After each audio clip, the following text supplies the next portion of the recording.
ਮੈਨੂੰ ਯਾਦ ਆਉਂਦੀ ਸੀ ਗੁਰਮੁਖ ਪਿਆਰੇ ਜਦੋਂ ਗੁਰਬਾਣੀ ਦੀਆਂ ਬਾਤਾਂ, ਗੁਰਬਾਣੀ ਅਧਿਆਤਮਿਕ ਤੌਰ 'ਤੇ ਕਿਵੇਂ ਤੁਹਾਡੇ ਅੰਦਰ ਵਾਸ ਕਰਨਾ ਹੈ, ਆਤਮਾ ਨਾਲ ਕਿਵੇਂ ਸੰਬੰਧ ਬਣਨਾ ਹੈ। ਮੈਨੂੰ ਯਾਦ ਆਉਂਦਾ ਸੀ ਸੰਤ ਕਰਤਾਰ ਸਿੰਘ ਹੋਰੀ, ਬਾਬਾ ਵੀਰ ਸਿੰਘ, ਭਾਈ ਵੀਰ ਸਿੰਘ ਸੰਤ ਜਰਨੈਲ ਸਿੰਘ ਹੋਰਾਂ ਦੇ ਵੱਡੇ ਭਰਾ ਸੀ। ਉਹਨਾਂ ਨੇ ਮੈਨੂੰ ਦੱਸੀ ਇਹ ਗੱਲ, ਕਹਿੰਦੇ ਵੀ ਸੰਤ ਕਰਤਾਰ ਸਿੰਘ ਨੇ, ਸੰਤ ਵੱਡੇ ਮਹਾਂਪੁਰਸ਼ਾਂ ਨੇ, ਸੰਤ ਕਰਤਾਰ ਸਿੰਘ ਪਿੰਡਰਾਂ ਵਾਲਿਆਂ ਨੇ ਗੁਰਬਾਣੀ ਦੇ ਅਰਥ ਕਰਦਿਆਂ ਤੇ 51 ਅਰਥ ਕੀਤੇ ਇੱਕ ਓਂਕਾਰ ਦੇ। ਬਹੁਤ ਵਾਰੀ ਅਸੀਂ ਕਿਸੇ ਹੰਕਾਰ 'ਚ ਆ ਜਾਂਦੇ ਹਾਂ। ਇੱਕ ਓਂਕਾਰ ਪਰਮਾਤਮਾ ਇੱਕ ਹੈ, ਮਤਲਬ ਐਡੇ ਸਾਦੇ ਅਰਥ ਨਹੀਂ ਹੋ ਸਕਦੇ। ਮੇਰੇ ਨਾਨਾ ਜੀ ਕਹਿੰਦੇ ਹੁੰਦੇ ਸੀ ਵੀ ਜੇ ਐਡੇ ਸਾਦੇ ਅਰਥ ਹੀ ਹੋਣ ਨਾ ਤਾਂ ਸਾਨੂੰ ਇਹੀ ਸਮਝ ਕਿਉਂ ਨਹੀਂ ਆ ਰਿਹਾ ਵੀ ਮਹਾਰਾਜ ਨੇ ਈੜੀ ਨੂੰ ਸਿਹਾਰੀ ਕੱਕਾ ਕਾਹਤੋਂ ਨਹੀਂ ਲਿਖਤਾ, ਏਕਾ ਕਾਹਤੋਂ ਲਿਖਤਾ। ਤਾਂ ਕਹਿੰਦੇ ਵੀ ਸੰਤਾਂ ਨੇ 51 ਅਰਥ ਕੀਤੇ ਅਤੇ ਸੰਗਤਾਂ ਨੇ ਗੋਡੀ ਹੱਥ ਲਾਏ। ਮਹਾਂਪੁਰਸ਼ਾਂ ਦੇ ਲਾਉਣੇ ਵੀ ਚਾਹੀਦੇ ਆ, ਜੋ ਦੀਸੈ ਗੁਰ ਸਿੱਖੜ। ਅਤੇ ਸੰਤ ਗਾਂ ਨਿਮਰਤਾ ਦੀ ਮੂਰਤ, ਕਹਿੰਦੇ ਜੀ ਮੈਂ ਤਾਂ ਐਡਾ ਮਾੜਾ ਵਿਦਿਆਰਥੀ ਹਾਂ ਵੀ ਮੈਨੂੰ ਵੱਡੇ ਮਹਾਂਪੁਰਸ਼ਾਂ ਨੇ, ਸੰਤ ਗੁਰਬਚਨ ਸਿੰਘ ਭਿੰਡਰਾਂ ਵਾਲਿਆਂ ਨੇ 101 ਅਰਥ ਸਿਖਾਏ ਸੀ, ਮੈਨੂੰ 51 ਹੀ ਯਾਦ ਰਹਿ ਗਏ। ਮੈਨੂੰ ਯਾਦ ਆਈ ਗੱਲ, ਸਾਡੇ ਬਜ਼ੁਰਗ ਕਹਿੰਦੇ ਹੁੰਦੇ ਸੀ ਵੀ ਜਿਹੜਾ ਇਹ ਏਕ ਹੈ ਨਾ, ਇੱਕ ਓਂਕਾਰ ਵਾਲਾ ਏਕਾ, ਇਹ ਉਹ ਇੱਕ ਹੈ ਜਿਹਦੇ ਵਿੱਚ ਧਰਤੀ ਹੋਰ ਪਰੇ ਹੋਰ ਹੋਰ ਹੈ, ਜਿਹਦੇ 'ਚ ਪਾਤਾਲਾਂ ਪਾਤਾਲ, ਲੱਖ ਅਗਾਸਾਂ ਆਗਾਸ, ਜਿਹਦੇ 'ਚ ਕਈ ਕੋਟ ਸੱਸੀਅਰ ਸੂਰ ਨਖੱਤਰ ਹੈ, ਜਿਹਦੇ 'ਚ ਇਹ ਉਹ ਇੱਕ ਹੈ। ਇਹ ਏਕੇ ਨੂੰ ਸਮਝਣਾ ਖੇਡ ਨਹੀਂ। ਕਿਸੇ ਬੋਧੀ ਮੰਦਰ 'ਚ ਮੈਂ ਗਿਆ, ਅੱਜ ਤੋਂ ਕੋਈ 10-12 ਸਾਲ ਪੁਰਾਣੀ ਗੱਲ ਹੋਣੀ ਹੈ। ਇੱਕ ਬੋਧੀ ਭਿਕਸ਼ੂ, ਛੋਟਾ ਭੁਜੰਗੀ, ਉਹਨਾਂ ਦਾ ਭੁਜੰਗੀ ਨਹੀਂ ਕੁਝ ਹੋਰ ਕਹਿੰਦੇ ਹੋਣਗੇ, ਉਹ ਮੇਰੇ ਕੋਲ ਆਇਆ। ਮੈਂ ਮੰਦਰ 'ਚ ਬੈਠਾ ਉੱਥੇ, ਉਹ ਨਾ ਜਦੋਂ ਮੰਤਰ ਉਚਾਰਨ ਆਪਦਾ ਕਰਦੇ ਆ, ਧੁਨੀ ਦੀ ਗੱਲ ਹੈ, ਖੈਰ ਮਹਾਰਾਜ ਦੀਆਂ ਖੇਡਾਂ ਸਭ ਸੱਚੇ ਪਾਤਸ਼ਾਹ ਕਹਿੰਦੇ ਆ ਨਾ, ਬਾਬਾ ਕਬੀਰ ਜੀ ਵੀ ਕਬੀਰ ਪੂੰਗਰਾ ਰਾਮ ਅੱਲਾ ਕਾ ਸਭ ਗੁਰਪੀਰ ਹਮਾਰੇ। ਉਹ ਮੈਂ ਕਿਤੇ ਉਸੇ ਵੇਗ 'ਚ ਉੱਥੇ ਬੈਠਾ, ਅਤੇ ਉਹ ਜਿਹੜੇ ਮੰਤਰ ਉਚਾਰਨ ਕਰਦੇ ਆ, ਤੁਸੀਂ ਕਦੇ ਸੁਣੇ ਹੋਣ ਬੋਧੀਆਂ ਦੇ, ਉਹ ਦੂਰੋਂ ਐਂ ਲੱਗਦਾ ਜਿਵੇਂ ਟਕਸਾਲ ਵਾਲੇ ਸਿੰਘ ਅਖੰਡ ਪਾਠ ਦੀ ਰੌਲ ਲਾ ਰਹੇ ਹੋਣ। ਮੈਨੂੰ ਧੁਨੀਆਂ ਐਂ ਲੱਗੀ, ਮੈਂ ਕਿਹਾ ਗੁਰਦੁਆਰਾ ਸਾਹਿਬ ਦੀ ਕਿੱਥੋਂ ਆਵਾਜ਼ ਆ ਰਹੀ ਹੈ। ਜਾਂਦੇ ਜਾਂਦੇ ਪਤਾ ਲੱਗਿਆ ਵੀ ਉਹ ਤਾਂ ਬੋਧੀ ਆਪਦੇ ਮੰਤਰ ਪੜ੍ਹਦੇ ਸੀ। ਚਲੋ ਧੁਨੀ ਨੇ ਅਟਰੈਕਟ ਕੀਤਾ ਅਤੇ ਮੈਂ ਬਹਿ ਗਿਆ। ਬਹਿਣ ਦਾ ਸਟਾਈਲ ਸਾਰਿਆਂ ਦਾ ਸਾਡਾ ਉਹੀ ਹੈ, ਚੌਂਕੜਾ ਮਾਰ ਕੇ ਅਸੀਂ ਬੈਠਦੇ ਹਾਂ ਗੁਰਦੁਆਰਾ ਸਾਹਿਬ 'ਚ, ਸਾਰੇ ਕਿਤੇ ਹੀ ਪ੍ਰਸ਼ਾਦਾ ਛਕਦੇ ਹਾਂ। ਉਹ ਬੋਧੀ ਭਿਕਸ਼ੂ ਜਿਹੜਾ ਬੱਚਾ ਸੀ, ਉਹ ਮੇਰੇ ਕੋਲ ਆ ਕੇ ਕਹਿੰਦਾ, ਹਾਂਗਕਾਂਗ ਦੀ ਗੱਲ ਹੈ, ਹਿੰਦੁਸਤਾਨ 'ਚ ਹੁੰਦਾ ਤਾਂ ਸ਼ਾਇਦ ਉਹਨੂੰ ਪਤਾ ਹੁੰਦਾ। ਉਹ ਆ ਕੇ ਮੈਨੂੰ ਕਹਿੰਦਾ ਤੁਸੀਂ ਧਰਮੀ ਹੋ? ਮੈਂ ਕਿਹਾ ਵੀ ਇਹ ਤਾਂ ਮੈਂ ਤੈਨੂੰ ਬਾਅਦ 'ਚ ਦੱਸੂ, ਤੈਨੂੰ ਪਤਾ। ਮੇਰੇ ਆ ਪੈਂਟ ਕਮੀਜ਼ ਜੀ ਪਾਈ ਅਤੇ ਪੱਗ ਟੂਟੀ ਵਾਲੀ ਬੰਨੀ, ਅਤੇ ਮੈਂ ਕਿਹਾ ਵੀ ਇਹ ਤੈਨੂੰ ਕਿੱਥੋਂ ਪਤਾ ਲੱਗਿਆ ਵੀ ਮੈਂ ਧਰਮੀ ਹਾਂ ਜਾਂ ਮੈਂ ਕਿਸੇ ਧਰਮ ਨੂੰ ਮੰਨਦਾ। ਕਹਿੰਦਾ ਜਿਵੇਂ ਤੁਸੀਂ ਬੈਠੇ ਹੋ ਉਵੇਂ ਧਰਮੀ ਬਹਿੰਦੇ ਹੁੰਦੇ ਆ। ਬੜੀ ਕਮਾਲ ਲੱਗੀ ਉਹਦੀ ਗੱਲ, ਮੈਂ ਤਾਂ ਸੋਚੀ ਨਹੀਂ ਸੀ ਕਦੇ ਇਸ ਤਰੀਕੇ ਗੱਲ। ਸੱਚੇ ਪਾਤਸ਼ਾਹ ਨੇ ਸਾਡੇ ਬਹਿਣ ਦਾ ਤਰੀਕਾ ਵੀ ਧਰਮੀਆਂ ਵਾਲਾ ਤਰੀਕਾ ਬਣਾਇਆ। ਕੌਣ ਹੋ ਤੁਸੀਂ? ਕਹਿੰਦਾ ਮੈਂ ਹਜੇ ਕੁਛ ਨਹੀਂ ਬੋਲਿਆ ਸੀ, ਅਤੇ ਵੱਡਾ ਭਿਕਸ਼ੂ ਆਇਆ, ਇੱਕ ਵੱਡਾ ਭਿਕਸ਼ੂ ਆ ਕੇ ਕਹਿੰਦਾ ਆਓ ਜੀ ਨਾ, ਪ੍ਰੇਮ ਨਾਲ ਉਹਨੇ ਗੱਲਬਾਤ ਕੀਤੀ ਅਤੇ ਛੋਟੇ ਨੂੰ ਕਹਿੰਦਾ ਤੂੰ ਜਾਣਦਾ ਨਹੀਂ ਇਹਨਾਂ ਨੂੰ? ਮੈਂ ਹੈਰਾਨ ਹੋਈ ਜਾਵਾਂ। ਕਹਿੰਦਾ ਇਹ, ਕਹਿੰਦਾ ਜਿਵੇਂ ਗ੍ਰੀਕਸ ਦੇ ਵਿੱਚ ਸਪਾਰਟਨਸ ਹੁੰਦੇ ਆ ਨਾ, ਉਵੇਂ ਪੰਜਾਬ ਦੇ ਵਿੱਚ ਇਹ ਕੌਮ ਹੈ। ਮਤਲਬ ਇੱਕੋ ਵਾਰੀ ਮੇਰੇ ਲੂੰ ਕੰਡੇ ਜੇ ਤਾਂ ਖੜੇ ਹੋਏ। ਮੈਂ ਤੁਹਾਨੂੰ ਹੈ ਨਾ ਵੀ ਮਤਲਬ ਆਏ, ਮੈਂ ਹੱਥ ਤਾਂ ਫੇਰਿਆ ਵੀ ਕਿੱਡੀ ਗੱਲ ਕਹਿ ਗਿਆ ਇਹ। ਮੇਰੇ ਵਾਸਤੇ ਤਾਂ ਖੈਰ ਸਪਾਰਟਨਸ ਉਸ ਟਾਈਮ 'ਤੇ ਬੜੇ ਵੱਡੇ ਸੀ, 15 ਸਾਲ ਪੁਰਾਣੀ ਗੱਲ ਹੋਣੀ ਹੈ। ਮੈਨੂੰ ਐਂ ਲੱਗਦਾ ਸੀ ਬੜੇ ਤਕੜੇ ਯੋਧੇ ਆ, ਤਾਂ ਹੁਣ ਪਤਾ ਲੱਗਦਾ ਨਾ ਵੀ ਹਾਂ ਯੋਧੇ ਹੀ ਆ ਉਹ, ਪਰ ਪਤਾ ਲੱਗਦਾ ਵੀ ਸਾਡੇ ਸਪਾਰਟਨ ਕੌਣ ਸੀ ਜਾਂ ਸਾਡੇ ਯੋਧੇ ਕੀ ਸੀ, ਇਹ ਤਾਂ ਹੁਣ ਪਤਾ ਲੱਗਦਾ। ਮੈਂ ਬੜਾ ਹੈਰਾਨ ਜਦੋਂ ਉਹਨੇ ਕਿਹਾ, ਕਹਿੰਦਾ ਵੀ ਜਿਵੇਂ ਗ੍ਰੀਕਸ ਦੇ ਵਿੱਚ ਸਪਾਰਟਨ ਹੁੰਦੇ ਆ, ਉਵੇਂ ਪੰਜਾਬ 'ਚ ਇਹ ਕੌਮ ਹੈ। ਮੈਂ ਤਾਂ ਕੁਛ ਨਹੀਂ ਭੁਜੰਗੀ ਨੂੰ ਦੱਸਿਆ, ਨਾ ਹੀ ਮੇਰੇ ਤੋਂ ਦੱਸ ਹੋਣਾ ਸੀ ਇਸ ਤਰੀਕੇ ਜਿਵੇਂ ਵੱਡੇ ਨੇ ਦੱਸਤਾ। ਉਹ ਗੱਲਾਂ ਕਰਨ ਲੱਗ ਗਿਆ ਮੇਰੇ ਨਾਲ। ਉਹ ਗੁਰਮੁਖ ਪਿਆਰੇ ਇੱਥੇ ਗੁਰਬਾਣੀ ਦੇ ਅਰਥ ਕਰਕੇ ਗਏ ਨਾ, ਬੜਾ ਚੰਗਾ ਲੱਗਿਆ। ਮੈਨੂੰ ਯਾਦ ਆ ਗਈ ਇਹ ਗੱਲ, ਕਰਨੀ ਨਹੀਂ ਸੀ, ਉਹੀ ਯਾਦ ਆ ਗਈ, ਚੇਤੇ ਆ ਗਈ। ਉਹ ਮੈਨੂੰ ਕਹਿੰਦਾ ਵੀ ਕਿਤੇ ਉਹ ਲੇਹ ਲਦਾਖ, ਪੱਥਰ ਸਾਹਿਬ ਕਿਤੇ ਜਾ ਕੇ ਆਇਆ ਸੀ, ਉਹ ਜਿਹੜਾ ਬੋਧੀ ਸੀ। ਹੈ ਤਾਂ ਬੁੱਧ ਧਰਮ ਹਿੰਦੁਸਤਾਨ 'ਚੋਂ ਹੀ ਨਾ, ਉਹ ਵੱਖਰੀ ਗੱਲ ਹੈ ਵੀ ਕਿਹੜੇ ਤਰੀਕੇ ਉਹਨਾਂ ਨੂੰ ਉੱਥੋਂ ਭਜਾਤਾ ਅਤੇ ਅੱਡ ਅੱਡ ਥਾਵਾਂ 'ਤੇ ਬਹਿ ਗਏ। ਕਹਿੰਦਾ ਵੀ ਅਸੀਂ ਰਿੰਪੋਚੇ ਲਾਮਾ ਕਹਿੰਦੇ ਹਾਂ ਗੁਰੂ ਨਾਨਕ ਦੇਵ ਜੀ ਮਹਾਰਾਜ ਨੂੰ। ਹੁਣ ਵੀ ਤੁਸੀਂ ਲੇਹ ਲਦਾਖ ਜਾਓ ਤਾਂ ਜਿਹੜੇ ਬੋਧੀਆਂ ਨੂੰ ਕਦੇ ਮਿਲੋ, ਉਹ ਕਹਿੰਦੇ ਹੀ ਹੈ ਮਹਾਰਾਜ ਨੂੰ ਰਿੰਪੋਚੇ ਲਾਮਾ, ਹੈ ਨਾ।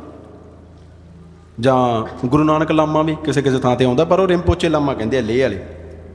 ਉਹ ਕਿਤੇ ਉੱਥੇ ਰਹਿ ਰੂ ਕੇ ਗਿਆ ਸੀ, ਕਿਤੇ ਉਹਦਾ ਵਾਸਤਾ ਗੁਰਬਾਣੀ ਨਾਲ ਵੀ ਪਿਆ। ਸਾਖੀਆਂ ਦੀ ਆਪਾਂ ਗੱਲ ਕਰਨੀ ਆ, ਬਸ ਇਹ ਮੇਰੇ ਚੇਤੇ ਆ ਗਈ ਗੱਲ ਤਾਂ ਮੈਨੂੰ ਕਹਿੰਦਾ ਵੀ ਕੀ ਅਰਥ ਹੁੰਦੇ ਆ ਏਕ ਓਂਕਾਰ ਦੇ। ਮੈਂ ਕਿਹਾ ਵੀ ਮਹਾਰਾਜ ਮੈਂ ਤਾਂ ਐਡੇ ਜੋਗਾ ਹੈ ਨਹੀਂ, ਏਕ ਓਂਕਾਰ ਦੇ ਅਰਥ ਕਰਦੇ ਆ। ਹਾਂ ਜਿਵੇਂ ਸਕੂਲਾਂ 'ਚ ਸਾਨੂੰ ਪੜ੍ਹਾਉਂਦੇ ਆ, ਸਾਦੇ ਤਰੀਕੇ ਗੱਲ ਕਰਨੀ ਆ ਤਾਂ ਸਾਡੇ ਤਾਂ ਜੀ ਐਂ ਕਹਿ ਦਿੰਦੇ ਆ, ਪਰ ਅਰਥ ਤਾਂ ਇਹਦੇ ਬਾਹਲੇ ਬੇਅੰਤ ਹੈ। ਏਕ ਓਂਕਾਰ ਦੇ ਅਰਥ ਸਮਝਣੇ ਤਾਂ ਪ੍ਰੋਫੈਸਰ ਪੂਰਨ ਸਿੰਘ ਦੇ ਕਹਿਣ ਵਾਂਗੂ ਮੈਨੂੰ 1000 ਜਨਮ ਲੈਣੇ ਪੈਣਗੇ। ਉਹ ਕਹਿੰਦਾ ਵੀ ਮੈਨੂੰ ਐਂ ਲੱਗਦਾ ਜਿਹੜਾ ਏਕ ਹੈ ਨਾ ਮੂਹਰੇ, ਇਹ ਉਹਦੇ ਅਰਥ ਹੈ। ਮੈਨੂੰ ਨਹੀਂ ਪਤਾ ਸਿੱਖਾਂ 'ਚ ਜਾਂ ਆਪਣੇ 'ਚ ਇਹ ਅਰਥ ਉਸ ਤਰੀਕੇ ਪ੍ਰਵਾਨਿਤ ਹੈ ਕਿ ਨਹੀਂ, ਮੈਨੂੰ ਸੋਹਣੀ ਬਹੁਤ ਲੱਗੀ ਉਹਦੀ ਗੱਲ। ਕਹਿੰਦਾ ਜਿਹੜਾ ਏਕ ਹੈ ਨਾ ਸ਼ੂਨਿਆਂ ਤੋਂ ਬਿਨਾਂ, ਮਤਲਬ ਜਦੋਂ ਆਪਾਂ ਏਕ ਓਂਕਾਰ ਲਿਖਦੇ ਹਾਂ ਤਾਂ ਉਹ ਨਾਲ ਲਾਉਣੇ ਆ ਜ਼ੀਰੋ ਕਰਕੇ, ਤੇ ਏਕ ਆ ਜਿਹੜਾ ਗੁਰਮੁਖੀ ਦਾ ਏਕ ਹੈ ਉਹਨੂੰ ਸ਼ੂਨਿਆਂ ਨੂੰ ਪਾਸੇ ਕਰ ਦਿਓ, ਕੱਲਾ ਏਕ ਹੈ ਜਿਹੜਾ ਅਲਿਫ, ਉਰਦੂ ਦਾ ਪਹਿਲਾ ਅੱਖਰ, ਫਾਰਸੀ ਦਾ ਪਹਿਲਾ ਅੱਖਰ ਅਲਿਫ। ਉਹ ਕਹਿੰਦਾ ਬੋਡੀ ਦਾ ਪ੍ਰਤੀਕ ਹੈ। ਮੈਂ ਕਿਹਾ ਜੀ ਕਿਵੇਂ? ਕਹਿੰਦਾ ਕਿਉਂਕਿ ਉਹ ਰੀੜ੍ਹ ਦੀ ਹੱਡੀ ਨੂੰ ਰਿਪਰਜੈਂਟ ਕਰਦਾ। ਸੱਤ ਵਚਨ ਜੀ। ਕਹਿੰਦਾ ਜਿਹੜੀ ਸ਼ੂਨਿਆ ਹੈ ਏਕ ਇਹਦੇ ਨਾਲ ਐਂ ਲੱਗ ਜਾਂਦੀ ਤੁਹਾਡੀ, ਉਹ ਮਾਈਂਡ ਨੂੰ ਰਿਪਰਜੈਂਟ ਕਰਦੀ, ਬੁੱਧੀ ਨੂੰ। ਜਿੱਥੇ ਇਕੱਲੀ ਬੋਡੀ ਰਹਿ ਗਈ ਉੱਥੇ ਜਹਾਦ ਆ ਗਿਆ, ਜਿੱਥੇ ਇਕੱਲਾ ਮਾਈਂਡ ਰਹਿ ਗਿਆ ਉਹ ਪਰਬਤਾਂ 'ਤੇ ਜਾ ਕੇ ਬਹਿ ਗਏ। ਸਿੱਧ ਛੁਪ ਬੈਠੇ ਪਰਬਤੀ ਕੌਣ ਜਗਤ ਕੋ ਪਾਰ ਉਤਾਰਾ। ਕਹਿੰਦਾ ਤੁਹਾਡੇ ਗੁਰੂ ਨੇ ਦੋਵੇਂ ਇਕੱਠੇ ਕਰਤੇ। ਧੰਨ ਹੈ ਜੀ। ਏਕੇ ਦੇ ਵਿੱਚ ਹੀ ਬੁੱਧੀ, ਮਾਈਂਡ ਤੇ ਬੋਡੀ, ਸਰੀਰ ਇਕੱਠਾ ਕਰਤਾ ਸੱਚੇ ਪਾਤਸ਼ਾਹ ਨੇ ਏਕੇ ਦੇ ਵਿੱਚ। ਓਂਕਾਰ ਤਾਂ ਚਲੋ ਕਹਿੰਦਾ ਗਾਂ ਹੈ, ਉਹਦਾ ਤਾਂ ਮੈਨੂੰ ਪਤਾ ਨਹੀਂ। ਏਕੇ 'ਚ ਕਹਿੰਦਾ ਮੈਨੂੰ ਐਂ ਲੱਗਦਾ ਹੁੰਦਾ, ਅਤੇ ਮੈਨੂੰ ਬੜੇ ਕਮਾਲ ਲੱਗੇ ਉਹਦੇ ਅਰਥ ਵੀ ਹਾਂ ਇੱਕ ਅਰਥ ਇਹ ਵੀ ਹੋ ਸਕਦੇ ਸੱਚੇ ਪਾਤਸ਼ਾਹ ਨੇ ਕੈਸੀਆਂ ਮੇਰਾ ਖੈਰ ਮਹਾਰਾਜ ਦੀਆਂ ਗੁਰਮੁਖ ਪਿਆਰੇ ਇੱਥੇ ਸ਼ਬਦ ਪੜ੍ਹ ਕੇ ਗਏ। ਦਾਸ ਤੇਰੇ ਕੀ ਬੇਨਤੀ ਰਿੱਧ ਕਰ ਪ੍ਰਕਾਸ਼, ਹਿਰਦੇ ਦੇ ਵਿੱਚ ਪ੍ਰਕਾਸ਼ ਮਹਾਰਾਜ ਦੀ ਬਾਣੀ ਕਰਦੀ ਹੋਈ ਹੈ ਨਾ। ਮੈਨੂੰ ਇੱਕ ਸਾਖੀ ਯਾਦ ਆਈ ਜਾਵੇ ਉੱਥੇ ਬੈਠਿਆਂ ਨੂੰ, ਹਿਰਦੇ 'ਚ ਪ੍ਰਕਾਸ਼ ਕਿਵੇਂ ਹੁੰਦਾ। ਮੀਰ ਮੰਨੂ ਦੀ ਕੈਦ ਦੇ ਵਿੱਚ, ਮੈਂ ਮਾਫੀ ਚਾਹੁੰਦਾ ਵੀ ਗੁਰਬਾਣੀ ਦੀਆਂ ਗੱਲਾਂ ਮਤਲਬ ਮੇਰੇ ਤੋਂ ਹੋਣੀਆਂ ਨਹੀਂ, ਮੈਂ ਉੱਡੇ ਜੋਗਾ ਨਹੀਂ। ਮੈਂ ਵਾਰੀ ਤੁਹਾਨੂੰ ਕਹਿੰਦਾ ਵੀ ਸੱਚੇ ਪਾਤਸ਼ਾਹ ਦੀ ਅਗਾਧ ਬਹੁਤ ਬਾਣੀ ਦਾ ਕੋਈ ਅਰਥ ਕਰਨੇ ਜਾਂ ਇਹ ਮੇਰੇ ਵੱਸੋਂ ਬਾਹਰ ਦੀ ਖੇਡ ਹੈ। ਇਤਿਹਾਸ ਦੀਆਂ ਕੁਝ ਸਾਂਝਾਂ ਆਪਾਂ ਪਾ ਲੈਂਦੇ ਹੈ ਨਾ। ਹਾਲਾਂਕਿ ਉਹ ਵੀ ਸਾਡੇ ਬਜ਼ੁਰਗ ਕਹਿੰਦੇ ਹੁੰਦੇ ਸੀ ਇਤਿਹਾਸ ਵੀ, ਗੁਰ ਇਤਿਹਾਸ, ਸਿੱਖ ਇਤਿਹਾਸ ਵੀ ਤੁਸੀਂ ਜੋੜੇ ਲਾ ਕੇ ਪੜ੍ਹਨਾ, ਸਿਰ ਢੱਕ ਕੇ ਪੜ੍ਹਨਾ, ਕਿਉਂਕਿ ਉਹ ਸਰਗੁਣ ਹੈ ਨਾ। ਗੁਰਬਾਣੀ ਨਿਰਗੁਣ ਹੈ, ਉਹ ਸਰਗੁਣ ਹੈ। ਉਹ ਗੁਰਸਿੱਖਾਂ ਨੇ ਜਿਨ੍ਹਾਂ ਨੇ ਜਿਹੜੇ ਬਾਣੀ ਹੋ ਗਏ, ਗੁਰਬਾਣੀ ਬਣੀ ਆ, ਉਹ ਬਾਣੀ ਬਣ ਗਏ ਜਿਹੜੇ, ਉਹਨਾਂ ਨੇ ਆਪਦੇ ਸਰੀਰਾਂ ਨਾਲ ਇਹੋ ਜਿਹੀਆਂ ਕਰਾਮਾਤਾਂ ਕੀਤੀਆਂ ਧਰਤੀ 'ਤੇ ਵੀ ਉਹ ਨਿਰਗੁਣ ਬਾਣੀ ਨੂੰ ਸਰਗੁਣ ਕੀਤਾ। ਬਾਬਾ ਦੀਪ ਸਿੰਘ ਜੀ ਦੀ ਉਦਾਹਰਨ ਸਾਡੇ ਸਾਹਮਣੇ।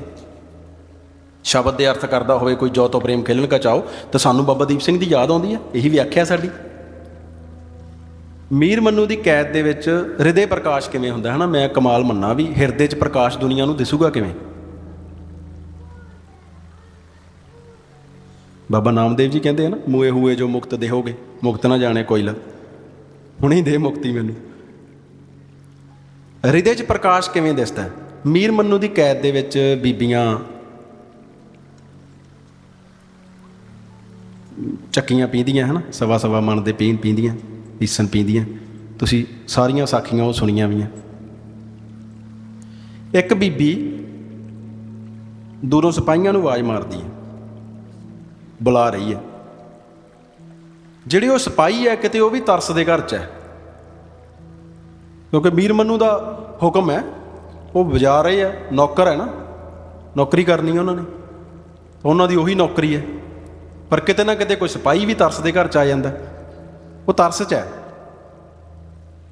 ਬੀਬੀਆਂ ਨਹੀਂ ਚਾਹੁੰਦੀਆਂ ਸਾਡੇ 'ਤੇ ਤਰਸ ਕਰੇ, ਪਰ ਉਹ ਤਰਸ 'ਚ ਹੈ। ਬੀਬੀ ਨੇ ਆਵਾਜ਼ ਮਾਰੀ, ਨਾਲ ਦਾ ਸਿੰਘ ਕਹਿੰਦਾ, ਨਾਲ ਦਾ ਮੁਗਲ ਸਿਪਾਹੀ ਕਹਿੰਦਾ ਜਾਇਆ, ਪਾਣੀ ਮੰਗਦੀ ਹੋਣੀ ਹੈ ਦੇ ਦੀ, ਹੈ ਨਾ। ਜ਼ਾਲਮ ਰਾਜੇ ਦਾ ਹੁਕਮ ਵਜਾਉਂਦੇ ਆਪਾਂ ਉਹਦੇ ਅੱਗੇ ਜ਼ਾਲਮ ਨਾ ਹੋ ਜਾਈਏ। ਪਾਣੀ ਮੰਗਦੀ ਹੋਈ ਤਾਂ ਦੇ ਦੀ। ਉਹਨੂੰ ਆਇਆ ਵੱਧ ਤੋਂ ਵੱਧ ਪਾਣੀ ਮੰਗੂ ਇੱਥੇ, ਹੋਰ ਉਹਨੇ ਕੀ ਮੰਗਣਾ। ਉਹ ਗਿਆ ਬੀਬੀ ਕੋਲੇ, ਵਾਪਸ ਜਦੋਂ ਆ ਰਿਹਾ ਤਾਂ ਰੋਈ ਜਾਂਦਾ, ਅੱਖਾਂ 'ਚੋਂ ਪਾਣੀ ਉਹਦੇ ਲਗਾਤਾਰ ਡਿੱਗੀ ਜਾਂਦਾ। ਉਹਦੇ ਨਾਲ ਦਾ ਸਿਪਾਹੀ ਕਹਿੰਦਾ ਕੀ ਗੱਲ ਹੋ ਗਈ, ਕੀ ਕਹਿਤਾ ਤੈਨੂੰ ਉਹਨੇ। ਉਹ ਤੋਂ ਗੱਲ ਨਹੀਂ ਹੋ ਰਹੀ।